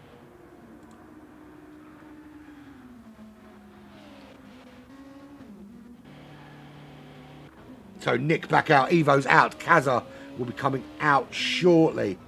Who's going to be the first for Apex Hunter to break up that top 6 domination for Race Asylum as it stands? Which is Nick, Evo, Kazza, Slugsy, Deering, then Blue Racer. Dan FN is the closest so far. He's on an outlap at the moment. James. So much to prove for James. We know that James is quick. He demonstrated how quick he was in that first race. Just got it a little. I say a little bit wrong.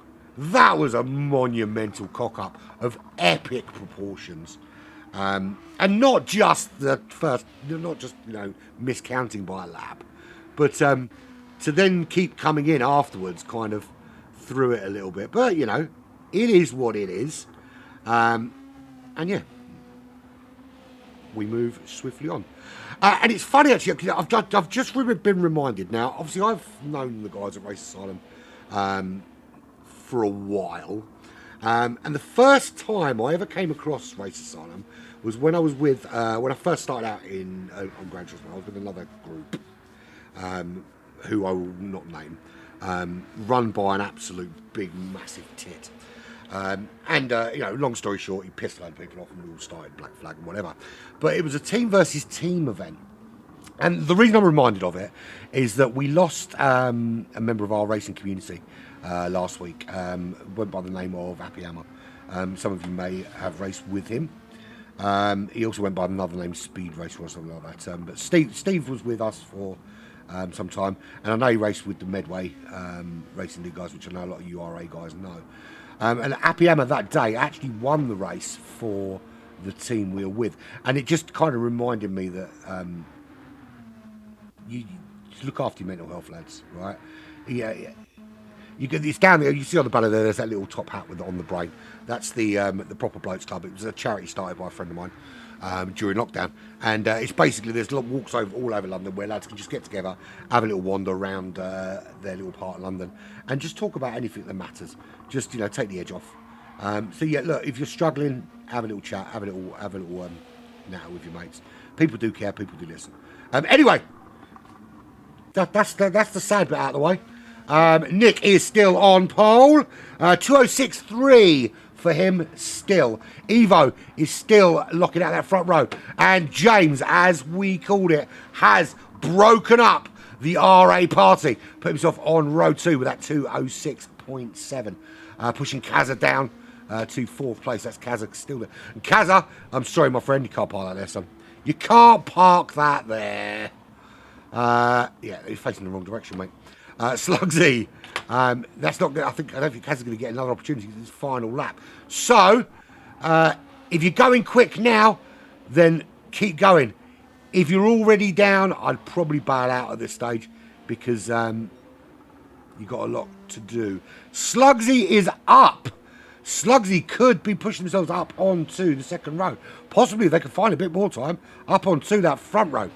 But it looks at the moment like this. It looks Nick from Evo, from James from Kazza. From Slugsy, Deering, a Blue Racer, Dan, Bob's your uncle, Satnav, Bob's your uncle's got a penalty, he's not going to improve on that.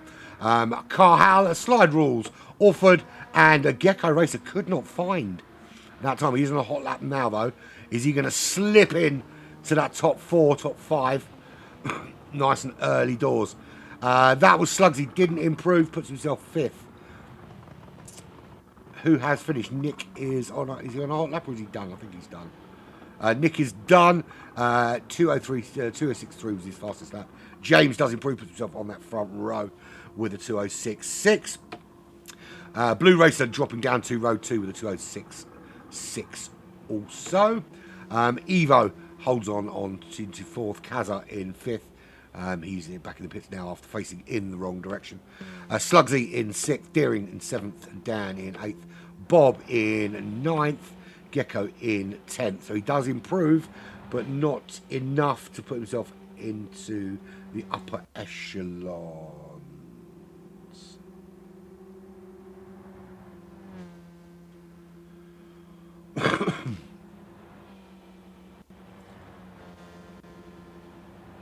Yeah, there was a. You're right, Ray. That was a really good lap from Nick and James. And to be fair, they demonstrated in Watkins Glen they had the pace. Neither had a great race at Watkins Glen, so this is their opportunity to prove they've got it. And let's be fair, it's going to be a really close race because the thing is you can't. If you're tucked under the wing of one of these GR2 cars coming up the Kemmel Straight, there's nothing they can do to stop you. There is literally nothing they can do. You can bob and weave to a certain extent, I suppose. But once you've got that run on the car ahead, and especially if you can get a good early or good late break into Lecombe, then it's looking really, really good for all of that top six. You're right, Roxzilla. I'm looking at the top 10 there, and just based on the pace in Watkins Glen, you can see that anyone in that top 10 could potentially be banging on the door. Right, let's make it official, shall we? The fastest man out there was Nick. He's joined in that front row by James. Blue Racer and Evo on row 2. Kazza and Slugsy on row 3. Slugsy the homeless snail. Deering and Dan on row 4. Row 5 is Bob's your uncle and Gecko Racer. Satnav and Carhal on row 6. And row 7 is Slide Rules and Sporford. Two of those are RCFs in that in 11th and 14th. And good splattering of GTRs and NSX among the top 8 or 9. So, 2 GTRs in the front row, but the NSX is certainly putting in a bit of a shift there. So, short break for everyone to get themselves adjusted in their chair and have a little swing in their drink booze. We'll bring that back up for whatever reason because it cuts off the name. I do need to make 2 lobby covers like that, one for qualifying and one for not. But that would involve me actually bothering to do it. The problem is I then have to program it into the Steam Deck, the Stream Deck, and that's a whole nother matter.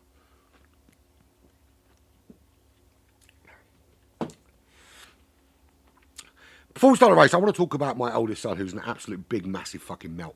Now, he works in the City of London for a big investment bank in cybersecurity.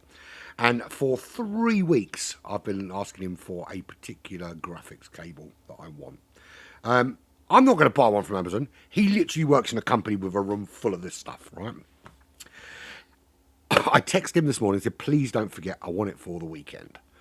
No problem, I'll get it. This is what my idiot 24-year-old son does. He puts it in his pocket. He goes to leave. And someone says, have you got a graphic interface cable for this? He went, yeah, I've got one here in my pocket. Gives it to the guy, then leaves. Doesn't go and get another one. Doesn't send the guy down to the IT department. No, he takes the one out of his pocket that's for me and then just comes home. So, guess he's ordering one on Amazon later because my son's an idiot. Anyway, I'm just slagging off my children. Great qualifying all round. That was actually great qualifying. But I imagine we're going to see quite a few places change. Unlike Watkins Glen, which is quite a difficult racetrack to overtake, there is lots of opportunities at Spa to make these moves. There's a couple of really good spots for Slipstream as well. You've obviously got the long run of Kemmel Straight up to Lecombe, and then you've got that massive run down to around Blanchimont down to the bus stop chicane. And of course, within Sector 2, there's 1 or 2 spots where a little mistake here or there, you could be finding someone else finding their way in. Yeah, it's quality that's finished, and we are now moving on to the race very shortly. Why are we waiting so long for the race to start? And why am I whispering?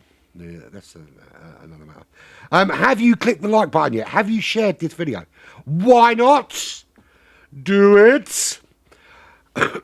We are about to start very, very shortly. So all the drivers are getting ready. James and Nick in particular are going to want to get off like big, massive whippets up on the racetrack. Brum, brum, brum. So just waiting for Ray to click the little button that says start, and then we can get down to 23 laps of a fast, frantic frenetic, crazy racing here at Spa. Time to do it. What do we want? Race car noises. When do we want them? Meow. Sorry about that. I've actually got that on a soundboard. I just forgot to put it on this one. So I thought I'd do it for you. Right, rolling start yet again, which of course is good because it means we're not going to get crashing into the source. In fact, some cars aren't even going to have to take the source because you start. That's the other thing about the 24-hour track. It starts a little bit further round the corner, which means less chance of smashing into each other into turn one. Love it. Right, Nick is away. James is off after him and into Eau Rouge and Radion you go. You do not want to be at the front end of a big, long, essentially DRS train here. And you can see already there is James already having a look up the side of Nick. Makes that move and takes the lead of the race. Can Nick do anything into the top? He can't. So Nick already losing out one position to James as James takes the lead of the race here from the outset. Somebody's been practicing. Well done there from James. Absolutely blistering start from him to get things going. So James leads from Nick. Blue Racer in third. Evo in fourth. Kaza in fifth. Sixth is Deering. Slugsy in seventh. So at the moment it's just James out in the lead being chased down by a load of RA drivers. It's almost like a big police chase. Then you've got Dan nestled just there in between Slugsy and Gecko Racer, who's made up an extra position. Bolger Uncle in 10th, Satnav in 11th. Sporford, I don't even know if this is the right way to say his name, but I'm doing it anyway, in 12th. Slide Rules in 13th, and Carhal is in 15th position. But James already, he's off like he's stolen something from the pound shop, and he's being chased through the high street by the orange and black security guards. 1.5 seconds. He is absolutely on it. Somebody likes this racetrack. Is Nick able to close that gap and close it fast? He does not want to see the back of that car disappearing. He wants to be tucked nicely under the back of that rear wing. Now, in terms of how did everyone start? Well, you can see why James has disappeared. He started on those soft compound tyres. He's going to make a little bit of a gap. Nick has opted to start on the mediums. Blue Racer on those mediums. Evo on the mediums. Kaza and Deering and Slugsy. So all of the RA guys in the top 7 all starting on the medium compound tyres. James has gone for a start on those softs.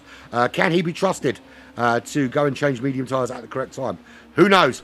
Dan also on those mediums, as is Gecko. And Bob's your uncle and Satnav on those softs. Orford on the softs. Slide Rules on the softs and Carhal on those mediums. So a lot of drivers opting to start on the harder of the two mandatory compounds. Get them done and dusted and out of the way. Now, it doesn't specify how long you need to run those tyres for. So are they going to run them literally for a lap or two and then get them changed out? Or is there some sort of game plan to run them for some time and make it a one-stop race? It is quite hard tyre wear here. So you would imagine it's probably going to be a two-stopper potentially if you're planning on running more soft compound than you are hard medium compound. Of course, the hard compounds are available, but you would need to be some kind of very, very special person. You would need to have fallen down some stairs on many occasions to consider that to be a worthy option. You just don't get the grip or the torque or any of that palaver here. So James, 1.9 seconds clear. Is a little bit warped by the fact that he's on those soft compound tyres. So he's going to have that little bit more traction out of every corner. He's going to have that little bit more grip through those faster corners. That's going to gain him time throughout the racetrack. But of course, later on, he'll have cars behind him running on the softs while he is running on medium compounds. It'd be interesting to see what strategy these guys employ. James's job at the moment is purely gap. And Carhal has disconnected. So disappointing for the AHR team. They've lost a driver early on. Now the question is, I can't go on to him to see whether it was ripping the internet out the wall kind of disconnection or a genuine disconnection. I'm not suggesting that he rage quit by any stretch of the imagination, but the question always kind of pops into your mind when, you know, you never see the guy in first disconnecting in such a way. But there we go. Oh, you do sometimes, but usually that's announced by a big fuck when it happens. Right, so James is 2.5 seconds clear for the Apex Hunter Racing team, trying to make a nice, big, juicy gap over Nick. These two with so much to prove after the shenanigans of Watkins Glen.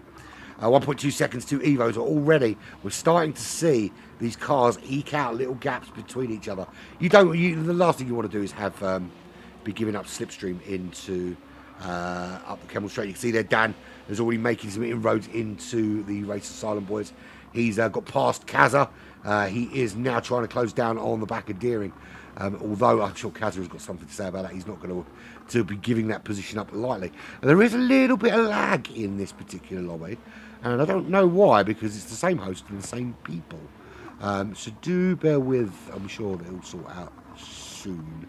So whatever problem we have will be fixed.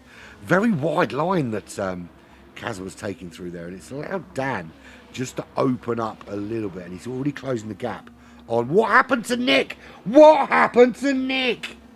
Just seen that. So something went horribly wrong for Nick, because he's dropping down that order.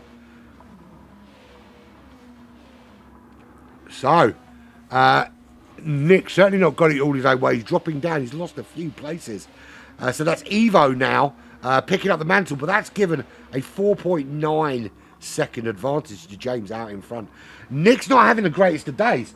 And I'll tell you what, leading into IRO tomorrow, whatever little bugs have got into the system, he's going to need to get them eked out before his 2-hour stint tomorrow in the Bolux 6-hour at Daytona. So down to 5th goes Nick. Deering up to 4th. Blue Racer up to 3rd. He's now got Dan FM. He's going to be crawling all FM. It's Dan FM. The late nights talkings of Dan FM. Nice. He's got some. He's going to have him chasing him down, and when things are not going well, the last thing you want is a guy on a charge coming up behind you in a menacing way. And I don't mean the kind of way where you get taken out for dinner first. So Dan is under a little bit of pressure from Kaza as they come into Lecum. He does weather that storm, but he's got to try, if he wants to close now. Nick gets past Deering. Makes a great move on him and up the Kemmel Straight. So difficult to keep track of what's going on with these guys. Right, but there is James, 5.6 seconds clear. Setting out his stall early on to 2.068 for him. Evo desperately wants to try and close that gap for Race Asylum. 1.2 seconds to Blue Racer. 2.3 back to Nick. Deering is just 0.8 of a second behind Nick at the moment, having just lost that place. But he's going to be under pressure from Dan. Or is he? Because here's Kaza having a look at Dan. Looks round the outside. Makes something that goes a little bit too wide. And Dan's going to survive. He did have a little go. We'll have another little look at that, because that was a really, really good opportunity. And you can see here, gets a great run on him. And he's round the outside. But under braking, just not quite enough.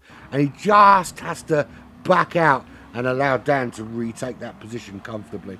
But a good little opportunity there initially for Kaza as they head down now to Blanchimont. We're going to see a really good run now. Who is close to each other as we run up the hill, because we've got a little bit of a race going on there. Evo's too far back.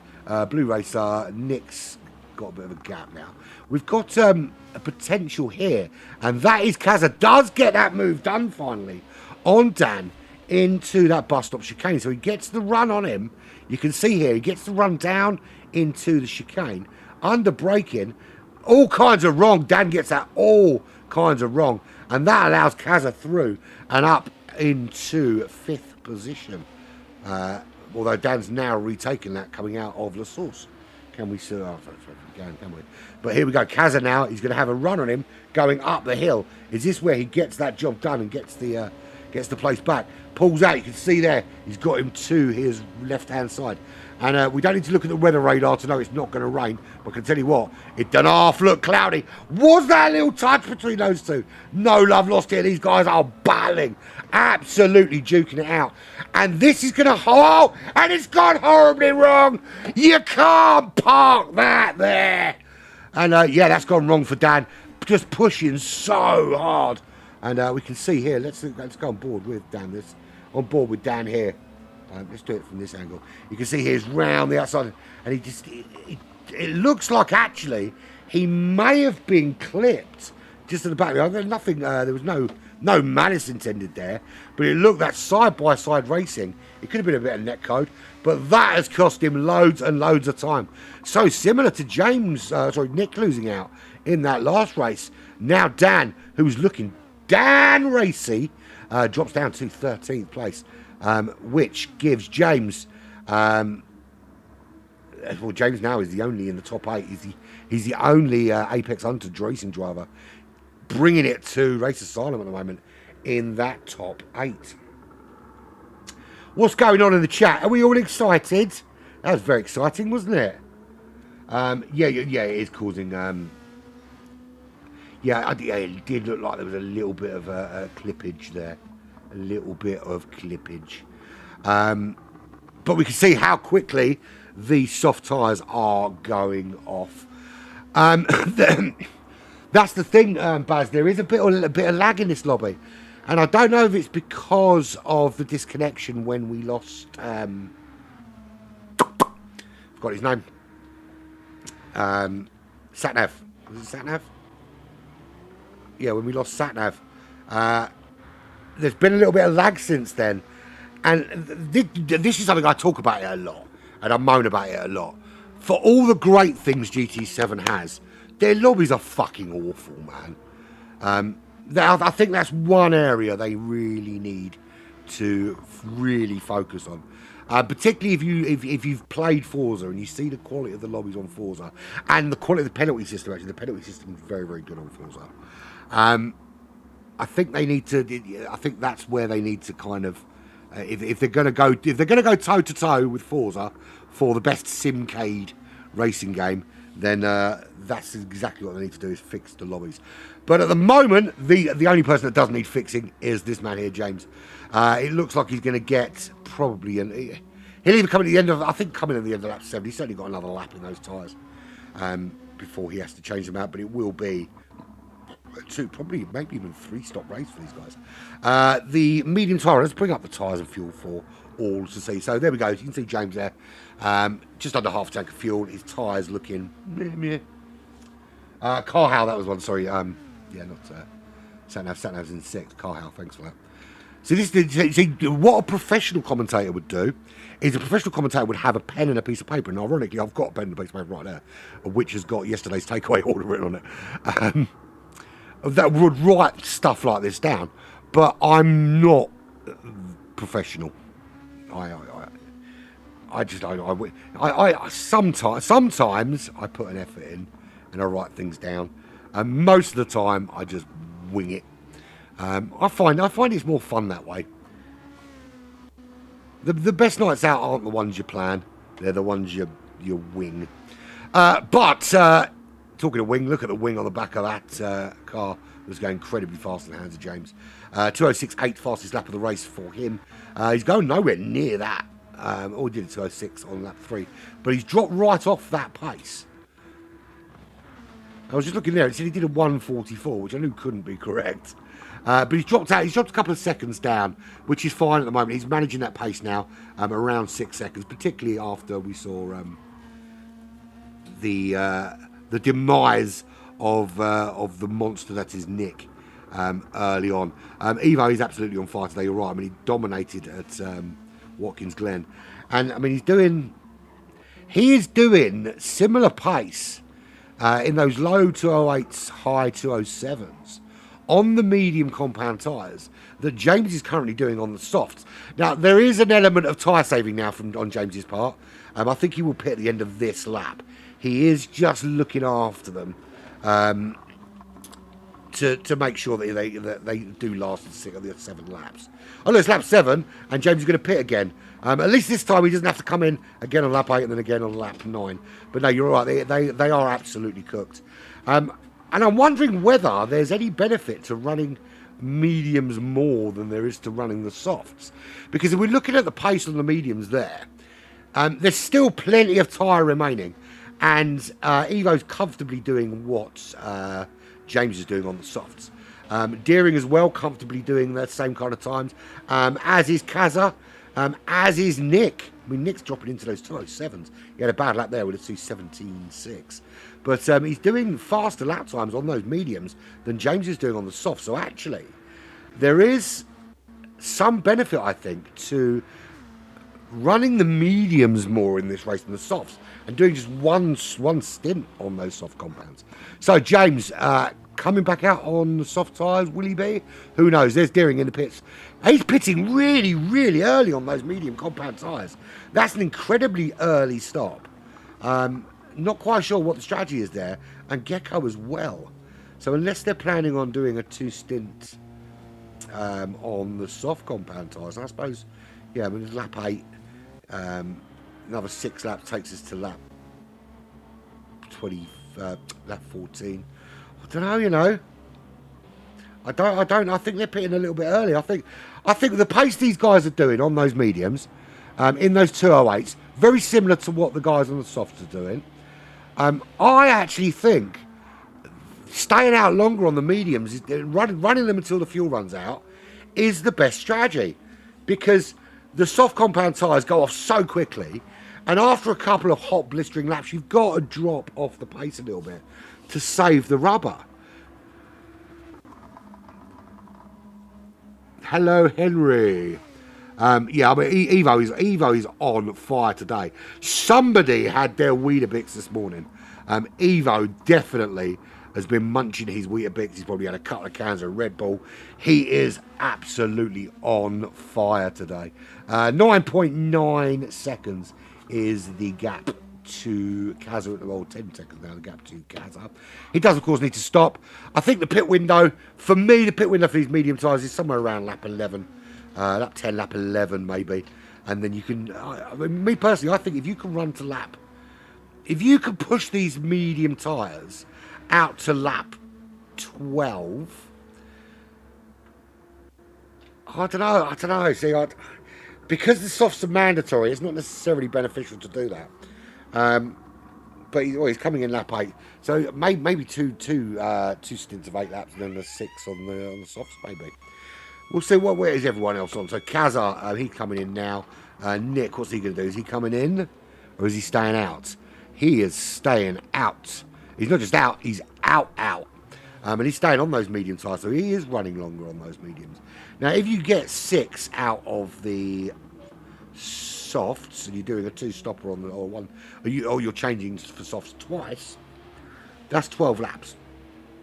So you only need to get to lap 11 to make it a soft finish. Right, so Kazza comes, stayed out. Nick stayed out.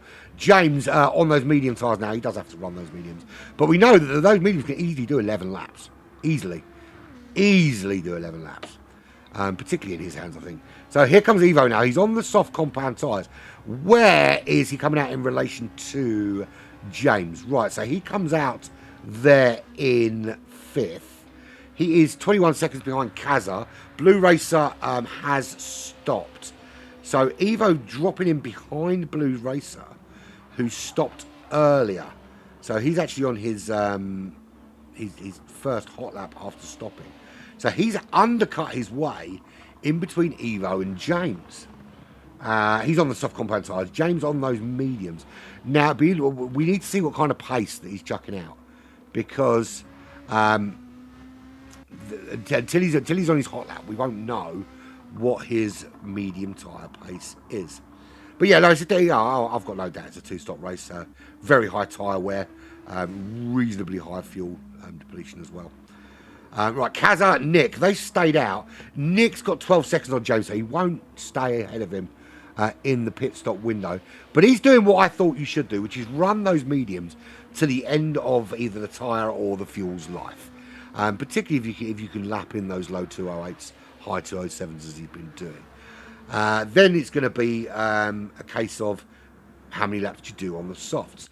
Now, if you want to run soft, you're going to need to do more than I think they're capable of. I think it's a soft, medium, or medium, soft. Oh, sorry, a medium, soft, medium kind of scenario. So Kazza in. Kazza could have stayed out. He has got loads and loads and loads of rubber left on those tyres. Now, Kazza, for me, if you've got that much rubber left on your tyres, then stay out, because his times weren't all that shabby. He was quite capable of doing those mid to high 208s. Stay out on those mediums for a couple more laps, and then you can really push the softs. Interesting choice. So James does regain the lead of this race. This time, though, he leads from Blue Racer, 4.4 seconds. His last lap was a 2:08.4. Now, if you compare that to his last lap on the softs before the pit, that was a 2:08.3. So he's a tenth slower for his first hot lap on the mediums than he was on the soft compound tyres. Is he going to go purple, though? That's the question. Blue Racer on the softs, 2:06, 2:06 and 2:09. Evo still waiting for his first hot lap to see what his pace is like. I'm fully expecting to see some purple sectors from him. Slugsy, 2:07 lows on the soft compounds. Deering, 2:09 on the soft compounds. A not a great lap from him on those softs. Bob's your uncle. Is he indeed? 2:07.6. Good pace from him. We could potentially close on the back of Deering. In fact, at this pace, he'll be closing on him relatively quickly. Kazza, 3 second. Brutal penalty. Absolutely brutal. And here is, there's 3 racetracks on GT where the penalty line is an absolute fuckery. It's here, and it's at Interlagos and at Le Mans. You lose so much time. 3 second penalty here, where that penalty line is, easily 5.5, 6 seconds lost. Easily. Right, that's when Nick comes back out. Nick back out on those soft compound tyres. He's behind Kazza. He's got Gecko Racer right up behind him, though. These two are going to push each other along, but they'll breeze past Kazza there, serving that penalty up into 7th and 8th place. Kazza down to 9th. Dan is down in 10th. It all went horribly wrong for Dan. It could have been lag, could have been a little bit of a little touch. You're going to get him a trophy. To be fair, he's racing so well, he deserves a reach around. Not from me, though. Satnav in 11th. Slide Rules is in 12th. 13th is Spofford. We unfortunately lost one of the I forgot they're called, Apex Racing driver. Apex, yeah, the Apex drivers. To a disconnection early on.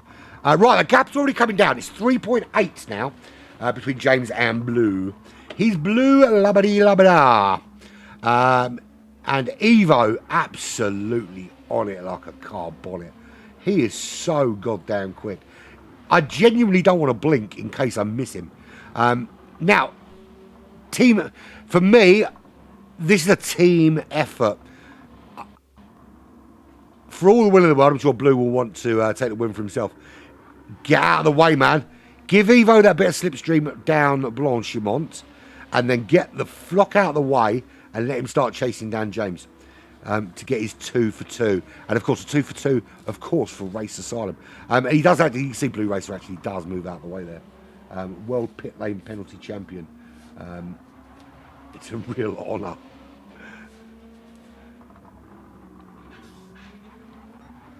So James 3.7. This is where Evo's charge begins.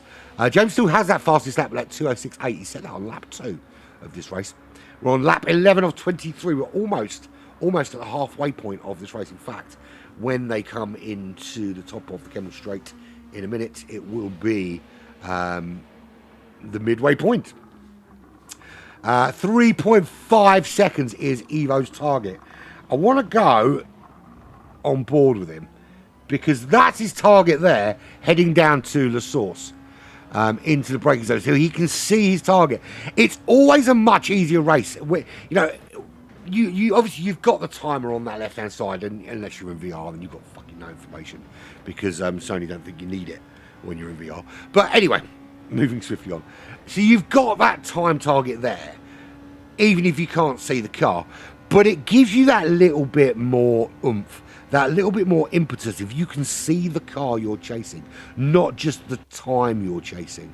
If you can see the car in front of you, you can see it getting closer. It really helps with giving you that additional pace. Evo with another 207 low. Can he drop into the 206s on? He's going to need to, I think, on these soft compound tyres.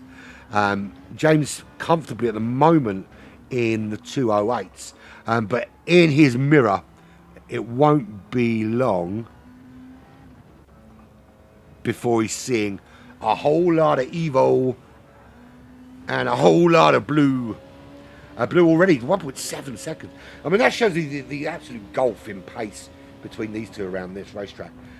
Blue obviously in a different kind of pit cycle. He pit a couple of laps earlier than Evo did, which is why his tyres are so much more worn.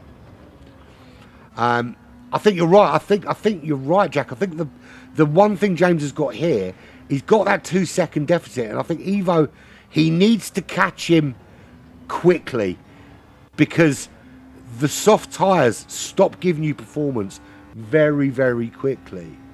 Blue is going to have to pit, probably not this lap, he'll probably pit next lap. Actually, he might pit this lap, to be fair. Slugsy, maybe another lap before he does. Deering, he's got a couple of laps left in his tyres. Bob's your uncle, Gecko, they've all got a bit of time left. Right, so Evo, there's the gap, 1.7 seconds. This charge down is absolutely epic. Epic charge down. That last lap for James, 208.698. Very consistent. Evo, 207.1 yet again. 1.7 seconds.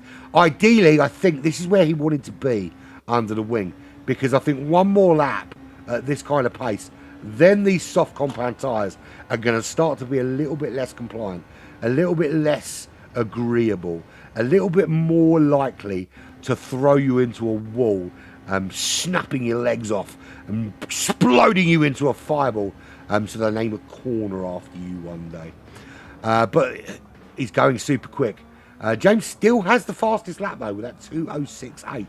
And to be fair, I think that's going to be a difficult lap to beat, because Evo has been absolutely phenomenal today. And if he is struggling to get down to a 206.8, then who knows? It could be that Evo has a little bit left in the tank. He knows he's catching James anyway, and he's just saving something for a little bit later. But if I was James, I'd be afraid. I'd be very afraid, because Evo has been a demon today. We will have another look through the field, but I do want to keep with this battle as this chase down begins. Let's go into chase cam actually and watch how he's chasing him down, because it's going to get spicy. Yeah, the dirty area is going to be a problem. And so here we go. So you can see there. Sorry, bear with me.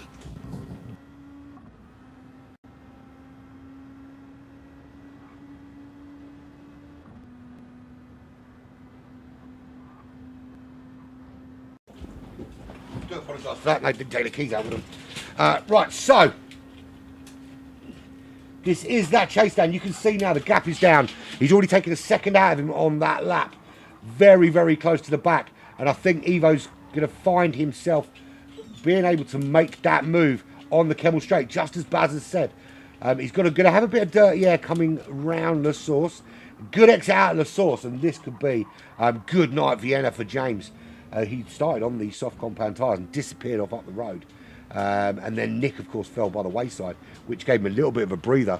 But he didn't really factor in the Evo equation, which is that Evo is driving like a demon today. Absolute consistent, absolute apex personified. He hasn't missed an apex all day. Not quite close enough, I don't think, to make a move. I don't think, I know, he's not quite close enough. And we can see that James has found a little bit more pace there. And the closer that car gets to the back of the Apex Hunter Racing Team car, the harder it's going to be for him to find a way to pull away. Evo, that's what his tyres are looking like at the moment. He's still got some life in them, but they are going to start to drop off very soon if he doesn't get this move done. and quickly. Next real opportunity, I think, unless of course there is a mistake in James, which I don't think. I mean, to be fair, James, other than the absolute clusterfuck of a cock up on the tyres at Watkins Glen, didn't really put a foot wrong race wise. It was just that mess around with the tyres that cost him in Watkins Glen. But at the moment, you can just see the gap getting smaller, the gap getting smaller. James is finding all the right entry and exit points, but he just hasn't got the grip. And this is where we'll see now. You can see that James is closed. He's getting closed on. Through the penalty line they go. Closing that gap. Closing more and more. Blanchimont, here we go. Is he going to make a brave move around Blanchimont? Is he going to do it under braking? You can see there James holding off. Will not let him through. Oh, little jink.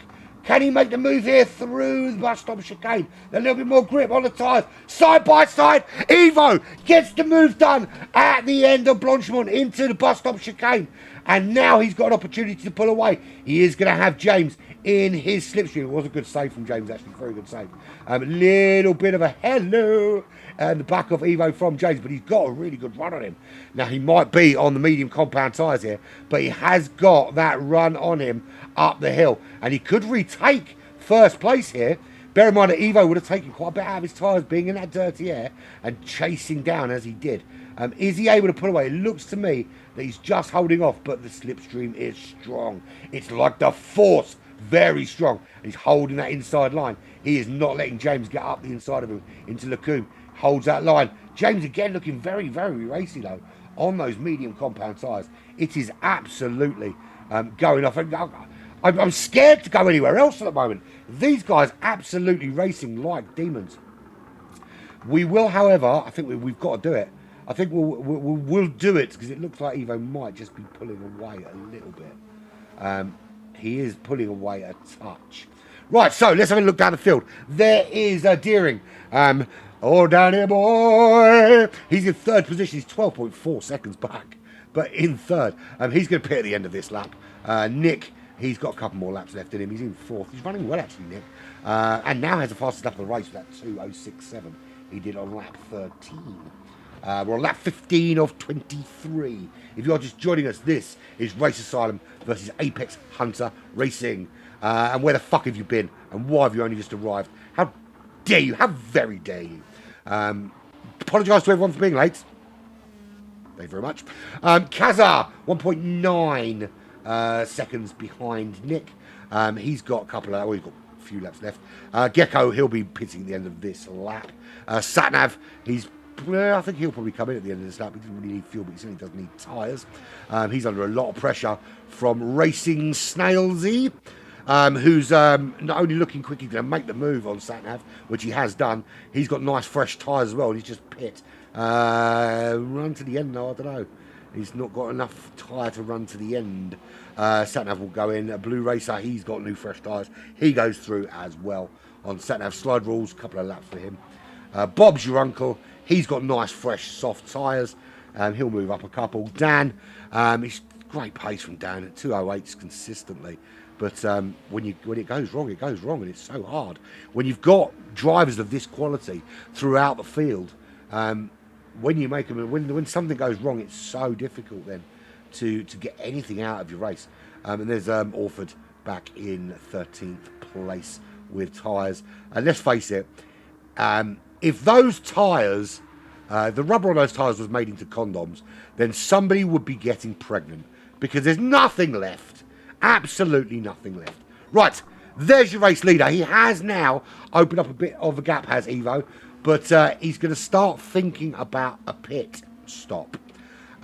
James, however, will also be thinking about a pit stop. Not for tyres, though, because it's fuel, but he will obviously change his tyres. His tyres are holding out quite well. But it's going to be the battle of the pits. Now, the benefit of having more fuel for Evo is that 10 litres a second, although it's quick, it's still less fuel you've got to put in. And if you time it right, you can really make time in the pits here. And having more fuel on board, I mean, it's not huge amounts. He's just in the red. whereas James is a lot further down that order. And it's a shame we don't see the actual amount of literage. We do when they go in the pits, of course, but we can't see it just now. I think they're both going to come in this lap. Yeah, I can't see Evo having enough fuel stuff. Well, you don't know how brave he is.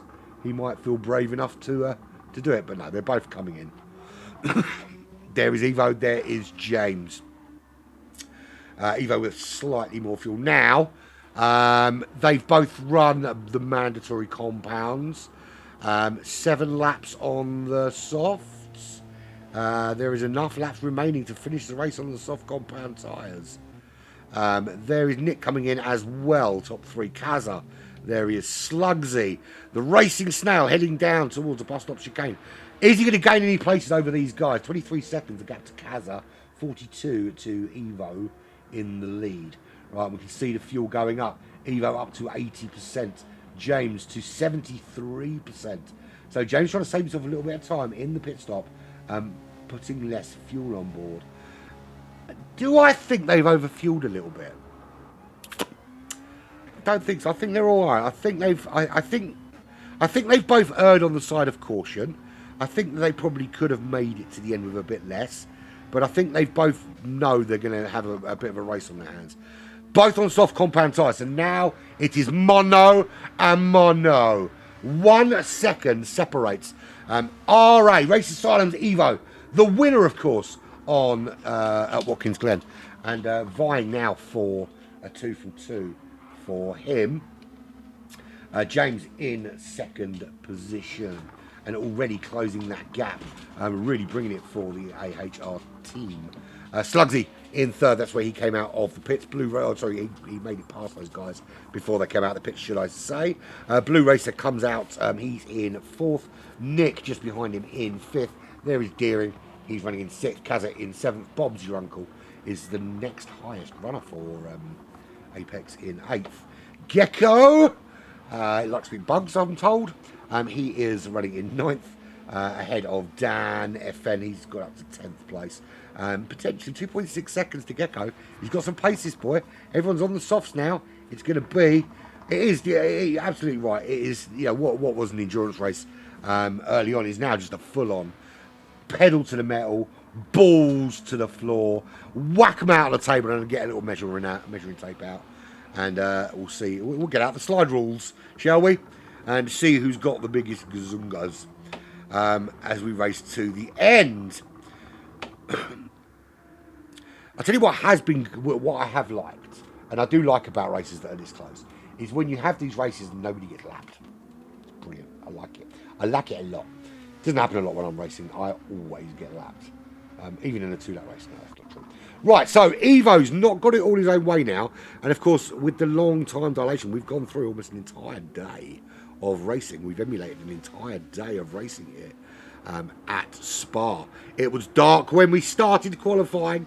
It's going to be dark when we finish this race. It's going to be night time. Are you scared? Evo leads the way by just 0.7 of a second. James is absolutely hunting him down, trying to find a way to get closer. And look, he's got the pace now. We need another lap from these guys before we know what their relative pace is in this last sprint session to the end. Slugsy is 8.9 back. Can't see these guys challenging James in that top three. Blue and Nick, they've got a little battle going. Actually, there's a three-way battle going on there. Sorry, a two-way battle going on there. You've got Nick just up behind Slugsy, behind Blue, and Blue 4 seconds behind Slugsy. So that we know Nick's got some pace. It is a nail biter, you're absolutely right. I don't know if Nick's... I mean, he's 14 seconds behind the leader. He is the fastest man on the racetrack. Not significantly fast enough, I think, to take the win here. But top three is not out of the question for Nick at the moment. Running in fifth, if he can get his way past Blue and start to close on the back at 4.5 seconds onto Slugsy, it could be a little RA personal battle for top three, you know. Evo is still holding James at bay. And soon we're not going to be able to see the cars, so we might as well just go inside them. I find I like to go inside them at night time. will. Shall we have a full rundown from the back? In 13th, that's Sporford. 20 seconds back from slide rules. He's going to find it difficult to close that up. Slide rules. And this is the thing, when it gets dark and you can't see other cars around you, it can get lonely out there. Satnav, 26 seconds behind Dan. Dan has got a couple of targets ahead. He's got Bob's Runkle just ahead, just a second ahead of him. And ahead of him is Gecko Racer. Now, looking at Dan's pace is 7.04, 8.1 for Dan, for Bob. So he's certainly going to be catching Bob. Will Bob let him slide on through and chase off the Gecko Racer and get a little bit of slipstream for himself? A little bit of lag there on Gecko as he went round the source. Oh, it all goes horribly wrong. Bob, I'm sorry, mate, but you can't park that there, son. Shall we watch it again in stereo? Here he goes. He comes down and he, into the braking zone into the source. And he just gets so brave with that loud pedal on the way out. You see here, he just, and then catches that curb. And whee! Bang. Sorry, mate. There we go. So Bob drops down to 10th. Dan ahead. Now he's got the target ahead. 2.6 seconds to Gecko. Gecko last lap 2:07.8. Last lap for Dan was a 2:08.4. Bit of work for him to do. Kazza 2.6 up the road. We've got Deering is 2.8. I think Kazza's not 2.6. It's 2.1. Has he slowed up somehow? Has he made a mistake? He can see the tail lights of Deering, who's all over the back of Blue at the moment, and Blue's going to have to think about. He's not only thinking about can he catch Nick. He's got to worry about Deering, the jolly Irishman. I don't know if he's jolly. He might be a prick. Yeah, he probably is jolly though, because most Irish people are. Chasing down the back of him at the moment. 4.2 to Racing Snail, who's holding firm in third. Can Nick make that jump at the moment? I would suggest not. Right.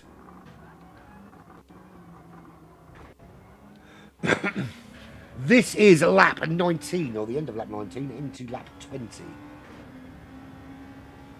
4 laps remain here at Spa. James is doing everything in his power, and he didn't just do a 143. That's absolute tosh. Come on, sort it out. A 207.196, a 207.168. They were the last 2 laps for James. Evo with a 206.9. He is determined not to let James get close to the back of him, and he knows that this is where he is most vulnerable, heading up the Kemmel Straight. And again, he's going to be vulnerable around Blanchimont. And look, they're the lights. You can see them in his mirror. You can see them there. We're going to, that's the view in the mirror there at the top of the screen. That is what he can see in his mirror, chasing him down. He likes to see them that far away. That's the distance he wants to see for the rest of the race. Ideally, he wants to see them gone completely, but he'll be pleased if they're that far away, because he knows there isn't an easy move for James to make. No other battles anywhere on this racetrack at the moment. Looking down, you've got Slugsy. I suppose you've got the Nick chasing down Slugsy potential for a couple of laps. You've certainly got Blue and Kaz, and you've got Blue and Nick as well, maybe. Gecko and Dan. You've got Deering and Dan. Although Dan, it looks like Dan's got past Deering to make that move. Bob's your uncle. He's in 10th, 1.8 seconds behind. So the only real battle at the minute is this here. And the gap is 1.2. Evo just opening up that pace now. He's held something in reserve, clearly, for this race. And just decided that now is the time to start pushing. And pushing that a little bit more. He wants to keep James out of his slipstream wherever possible. You do not want, at this late stage of the race, to be losing first place. You want to kind of make sure that you've got that little gap, and the guy behind is pushing his tyres harder. He's pushing his fuel harder. He's making his car work that little bit more, taking that little bit more out of the vehicle. Just making it so that when you get to the final lap, lap 23, that you've still got that little bit extra tyre, you've still got that little bit extra fuel, and the guy behind's got nothing left to chase you down with. That's the scenario you want to create. And at the moment, it looks like Evo is doing just that. He is eking out the performance out of that car. He's looked after his tyres so much better. You can see there he's got much better tyre wear. You can see that he's got more fuel. James is absolutely taking everything out of that car. And no, nothing. Let's take nothing away from James. He has been phenomenal all day, despite the mistake of Watkins Glen. In terms of race pace, he's been absolutely phenomenal. But something got into Evo today, whether he had his Weetabix this morning or he had some good news, I don't know. But he is absolutely on fire. This is world-class pace, world-class driving from Race Asylum's Evo 24. 1.1 seconds is the gap. We're on lap 21 here at Spa. If you're just joining us, I don't know why you are late. Utterly ridiculous. This is Race Asylum versus Apex Hunter Racing. Take two. And we had a race at Watkins Glen, 45 minutes, 25 laps at Watkins Glen. Won by this man here. We're looking at the current race leader and the winner of Watkins Glen. That was Evo. We saw James make an absolute monumental cock-up with tyres. We're supposed to do 8 laps on the mediums. We're in on lap 7. Changed out the tyres for the softs. Then rather than run softs and then put on mediums later, inexplicably opted to do 1 lap on softs, go back in and do 1 lap on mediums, go back in again and do and finish the race on softs, costing himself so much time. We saw Nick looking really racy, then losing it and having to fight his way through the field. So guys that we would have expected to be out in front haven't really been there. James is redeeming himself this time, of course, but he just can't find an answer to the pace of Evo. As we head into the penultimate lap, Evo now got that gap out to 2 seconds. No more slipstream for James up the Kemmel Straight. And I think this is the part of the race now where if you're not in that 5, 6, 7, 8, 10th range at this stage, where are you going to find the pace from? Because there's just nothing left. It's crazy. It's looking really good for Evo. 1.7 seconds from James. I think James now just has to resign himself that he's driven out of his skin today, but Evo has just been that little bit better. There's Slugsy running in 3rd. He's comfortably there. He just needs to bring that car home. The gap to Blue Race was 6.3 seconds.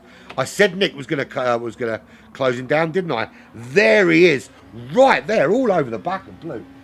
Blue has got a lot of work to keep him behind. Team orders out the window now. These two are going to race to the end. And Nick with that fastest lap, it's 6.7. Had he not had a mistake early on, I think we would have seen him up there with Evo and James, particularly with the pace that he's been chucking out. So here we go. This is a little race here for 4th place. Blue just opening up the gap a little bit as they go around Pouillon, heading down now into the final sector of essentially the penultimate lap. So essentially it is the penultimate lap.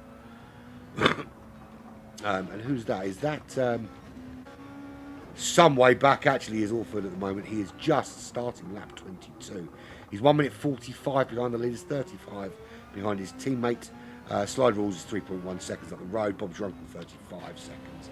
2.1 to Deering. He's all over the back of Dan as well. Dan needs to be pretty careful because Deering's having a little look at him. Look at Deering's tyres looking good. Dan, not quite so good. Gecko Race is pretty safe. He's 5 seconds behind Kaza. He is 1.4 behind Nick. This could be an interesting fight for 4th, actually, because the 2 cars ahead are duking it out for 4th place as they start the final lap of the race with left Blue Racer from Nick from Chasm. We're on board with Chasm at the moment. Let's go chase cam on Chasm. We get a good look at the battle ahead. They're going to be racing up the Kemmel Straight, looking for a way through. Now, Nick is close to the back of Blue Racer. A good exit out of Radion, and Blue could be in trouble. But if Kaza gets a good exit as well, so could Nick. He's getting double slipstream. And here we go. Here is the run up to Le Corn for the final time. Evo still leads from James. We'll go back to that battle very shortly. We'll see if either of these guys can nick a place in the final few corners. It stays blue, Nick, Kazza. Nothing changes there. Let's go to Evo's 1.4 seconds clear. This is James with a half-second penalty. His fight, if there was any fight left in him in this final lap, it's just been beaten out of him with that half-second penalty. He's obviously picked that up, just pushing a little bit too hard onto some track, onto some track limits or something. So there we go. So Evo, all he's got to do is keep it clean, and the race belongs to him. And this is going to be the sight he'll love to see. You look over his rear wing like that. There's the lights of Evo, and in a minute he's going to see those lights just disappear off into the distance. Look, there we go, and you can just see them fading to nothing as Evo, for the final time around Blanchimont, heading down to that bus stop chicane, over to that left-hand side, looks for that 100-metre board, on the brakes, gets it turned in, down to first gear for that rotation, round onto the start-finish straight for the final time. There is your double race winner this evening. Evo, absolute stonking race from him. James comes home in second. Now we've got this battle here, and it is still raging on. That's Kazza, that's Blue Racer, that's Nick. Slugsy will come home in third. We'll see him cross the line there. But look at this battle here into the bus stop chicane. Who gets it wrong? Blue gets it wrong. Nick up into fourth. Kazza up into fifth. Blue loses out 2 places at the death and finishes in 6th position. Look at this for a finish from these. I don't often do a replay when people are crossing the line. But you can see here he gets the run down, goes for the move, but so late on the brakes. And it just allows, Nick's already getting through, of course. But so wrong. Is what it is, unfortunately, is what it is. When you're going to break that late, it will go wrong for you. Gecko in 7th, Dan in 8th, Deering in 9th, 10th is Bob's your uncle. Slide rules. It was absolute masterclass from Evo. Slide rules comes round to the bus stop chicane. That's what we want that view there. And across the line in 11th. 12th is for Satnav. And at some point in the next, it will make it before the time runs out, 41 seconds, will be Sporford. But there is the man of the hour, the man of the moment, the man of the day. Absolute fire from Evo. I think that was a resounding result from Race Asylum today. Really devastating display of consistency from everybody. But this guy gets all of the accolades. Hold him aloft your shoulders like a monkey of joy.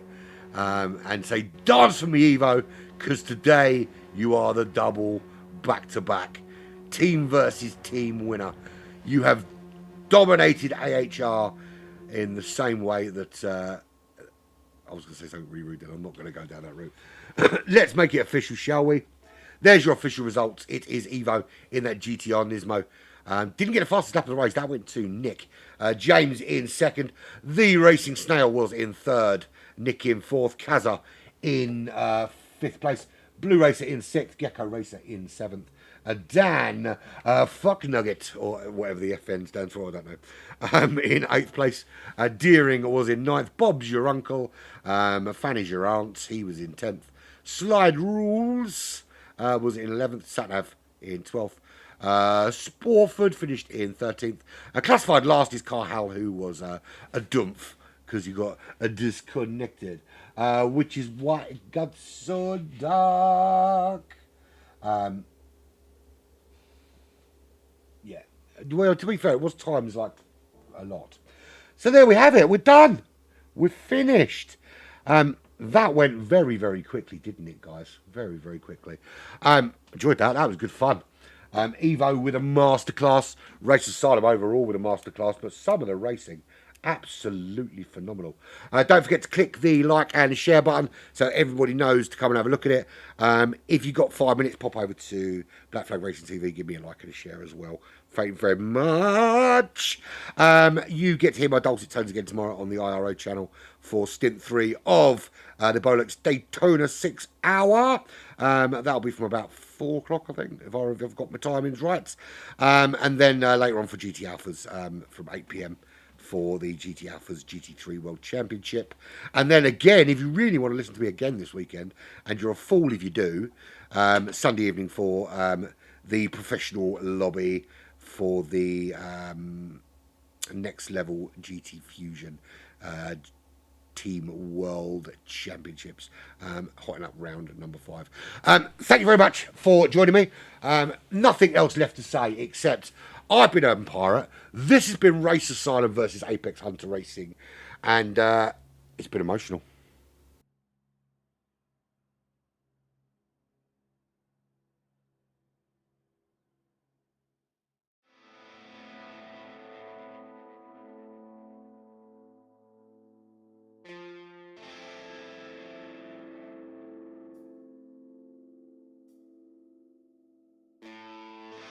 It's Friday night, and the drinks are on my mind.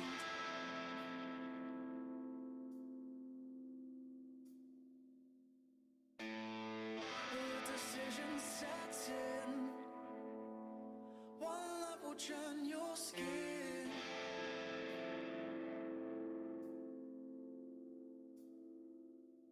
The love is right. Let them have their time.